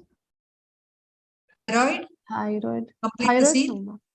Thyroid, no, ma'am. Thyroid, if it's a routine, she just has an hypothyroid cases or anything, we don't have any contraindication to the MMAs. But when it is definitely the hyperthyroidism, we are worried about the thyroid storm. So initially, we have to have a complete control. With the endocrinologist also, you can mobilize, definitely, along with the anesthesiologist, intensivist. And then you go in for the abortion care. Yeah, so that is why when anybody comes to us for an MTP, taking the clinical and medical history is very, very important, because many of them will not reveal whether they have epilepsy or they have bronchial asthma. Because hypertension we may detect, diabetes we may detect, but epilepsy and bronchial asthma and thyroid, they keep it away unless we dig into the history. Very, very important that we take a meticulous history. So effective post-abortion care for women with such medical problems will reduce pregnancy-associated morbidity and mortality, and hospital-based abortion is recommended for all women with medical conditions. I think that is the take-home message today. Next slide. So let us all join hands in removing barriers to abortion and protect women's lives, health, and human rights. I thank all the panelists. And of course, the need for post-abortion family planning has to be very, very important and stressed to the couple. And we have our expert, Dr. Kasturi Donimath, the president of KASOGA, with us here today. And of course, we all should intend to break the cycle of unintended pregnancy, not forgetting to prescribe post-abortal contraception services in a respectful manner to all these women. Next slide. And our panelists have done a very wonderful job. Next slide. Shama, we can go to the last slide. So I request Dr. Kasturi Donimath, who is here as our expert, to kindly give her comments on all this evening. Thank you. Thank you, stop sharing, madam? Yes. Yeah, you can stop sharing. Thank you. Thank you. Thank you. Yeah. That was a really wonderful panel discussion. Actually, very what do you tell? Real-time case scenarios, like how. Madam, these are all real-time cases. All real-time cases. Yeah, real time. So it really helps them, like back home, for all the delegates in their day-to-day practice. The inputs from this, the messages, the carry-on messages, they can implement day-to-day practice, because so many will be having so much confusion, if this is the case, what to do. So your carry-on messages are really excellent. It will really make a difference in their day-to-day practice. So they can be confident to handle these cases in day-to-day. So because it's already late, I will not take much time. So thanks to all the panelists for such good, excellent inputs, and Bharti for this excellent panel discussion. Yeah. Thank you, madam. If anybody has any doubts, then we can clear. Otherwise, I think it's because we are already late. So I myself had one is women coming for MTP after 12 weeks, saying contraceptive failure, and this is where our PCPNDT comes into picture. So, do we offer for contraceptive failure after 12 weeks? Though MTP Act says we have to offer MTP up to 20 weeks, and a single practitioner can decide upon that. So, what is the safety for the practitioner with the present PCPNDT scenario? No, you can, no problem. If she tells contraceptive failure, it may be. We have to take it as a truth, whatever she tells. Because we have no evidence. We have no evidence. We can't ask her for this thing, to show the barrier. Right. It is her right for MTP. We have to give her the services. She's a third gravida, has already 2 female children, and we don't know the gender of this case. But unfortunately, if this MTP gives a female baby, what is this? But with proper documentation, madam, isn't that right? No, we have faced such scenario with one of the doctors, and the police will say you have done it wantedly. So what I would do in that case, Dr. Swarupa, what I do in that case, when a second trimester abortion with 2 female children comes, maybe they've got a scan done elsewhere and they come because we don't do it, I refer that to the DHO and the RCH officer and the PCPNDT officer. I think we should see that we are not only we are dragged into the legalities, let the administration come inside. It is their job to trace out and find out whether she has got a scan done. So I generally do that. I document, I take her Aadhaar card, and I link it to the district health officer and the PCPNDT officer. Okay. I think that's a good job. That you can do. Good idea. Yeah, you can do that to be more safe. Yeah, that's more safe. So it's better that they are also there and they come in and intervene in the situation. First thing is save our skin. So they will run away. When you say this, they will run away, and it's good for us. No, it doesn't matter. Yeah, it's good for us. We are Matter safe. really, yes. Yeah, we should be cautious. That is it. Yes, yes. So, Dr. Monica. Thank you, ma'am. Thank you, Bharti ma'am, Girija Thank ma'am. you, That thank was you. an excellent panel. Thank Thank you. you to all the panelists for the excellent point, precise take-home messages, I would say. Thank you, ma'am. So I would now request Bharti ma'am to give the vote of thanks, please, ma'am. Yeah, thank you, Dr. Monica. Well, thanks is a very small word, but expressing gratitude is my duty today. And I think education in this way, learning and unlearning and relearning, is the way forward to carry this torch of public awareness to all the women of India for the betterment of their health. I thank the Dr. Rishikesh Pai, President of FOXI, for giving us this opportunity to be on this panel, on this platform today. My extreme gratitude to Dr. Priyankur Roy, the young Turk of FOXI, who is the chairperson of the Public Awareness Committee. Thank you for having us all here. I thank Dr. Jaideep Tank for that wonderful overview of the present scenario in the MTP and the confusions and the legalities, the controversies involved. Thank you, sir. I thank Dr. Sampath Kumari, Vice President of FOXI, Dr. Charmila.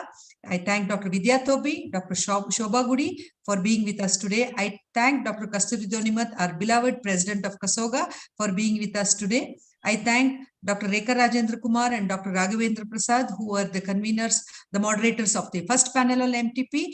And I thank Dr. Monica, who has been the backbone of this whole public awareness program. She is there morning, afternoon, night, midnight, sometimes at 1 o'clock. I am there in the emergency. I put a message. She's immediately replying to that message over there. I think she doesn't sleep at all.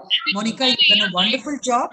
And I thank all my co-panelists for being so enthusiastic and made my job easy. And I'm extremely sorry for the technical glitches because of an emergency in the hospital. I would fail in my duty if I do not thank the corona, not the coronavirus, but the corona pharma, who have been most very, very helpful in providing this platform for the Public Awareness Committee. And I think in the coming days, we will be using your platform. Thank you very much. Wish you all a safe good night and a safe weekend. Have a healthy weekend and do de-stress yourselves and take a day off on Sunday. That is, thank you very much. Thank you. It was wonderful. Thank you, ma'am, for the excellent coordination you and Raghavendra sir have given us for the South Zone societies. I and Shatabdi are indebted for your cooperation also, ma'am. Last but not the least, we would request all the societies to participate in the FOXI M-Cure Anemia Initiative, which the dates have been extended from the 1st March to 15th of March. So if your society has not yet enrolled, kindly enroll with the name of the president or secretary and the date that you're going to take in. I'm sure together. There is one doubt. Can we do it on 4 days or can we do it only on a single day? Sure, ma'am. We can do it on spaced out in 2 or 3 days also, ma'am. No issues. Fine. Yeah, we wanted to know that. We need a number of 400 to 500. We can space it out and do it. Yeah, 400. Yes. The local M-Cure person, madam. The local M-Cure person, when they come to meet you, madam, you can discuss the days. They are willing for many days, like 4 days. Shatabdi, we have already done that. The local person has come and we have already enrolled and we have told him on 4 days. Sure. Absolutely. Thank you. Okay. Thank you so much, ma'am. Thank you, Shatabdi, for being there and covering up everywhere. Thank you, madam. Thank you. Thank you. We are extremely sorry for the hiccup in the initial phase for the link at least, but technical errors do happen. Nevertheless, the program has gone well. Thank you so much. Really well. Thank you all. Thank you. In our hospital, we had an acute myocardial infarction of a young boy who came into the casualty and died. So that was the whole ruckus which was going on in the background. Yes, ma'am. Sorry about that. No problem. Part and parcel of a government job, ma'am. Can't help it. No, this is a private sector, not government job. I'm in the private. This is in my hospital. Okay. It happens even in private. Don't think it happens only in government. No, they were not creating any mob violence. They were upset because of the sudden death. So they were mourning. There was no galata. It was only mourning. Because Okay, it was a morning. sudden, Okay, young ma'am. fellow came with, was referred for an ECG, and by the time he came, he had a cardiac arrest Oh. as the ECG was being done. What was the age, Bharti? 26 years, madam. Sorry, Bapre. 26. So, yaro general practitioner note bito, they have sent him here to go and get ECG done. By the time he came here and they were just taking him into the hospital, he had a cardiac arrest. No risk factors. I don't know, madam. I didn't ask her. He's a Muslim boy, so I thought It has maybe become a thing of the day, no? Sudden lifestyle, death. smoking. Sudden death in young. Has become thing Smoking of is the day very, now. very common in that age group. Post-corona also, they are saying it is slightly on the rise in the younger. Exactly. Post-corona. Yeah. Very dangerous. Thank you, madam. Yeah. Bye-bye. Thank you. Bye-bye. Enjoy your weekend. Thank you. It was wonderful. Thank you, Priyanku and Bharti. It was a wonderful panel. Seeing Rupa, Kasturi, Bye. Monica. Thank you, Vidya. We enjoyed the panel. Yeah, Thank thank you very much. Thank you, ma'am. Thank you. Bye-bye. Good night.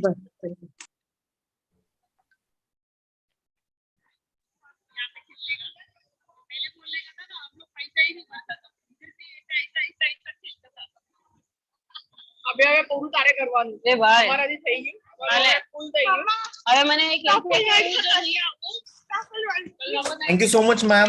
Pranjal this side. Dr. Monica.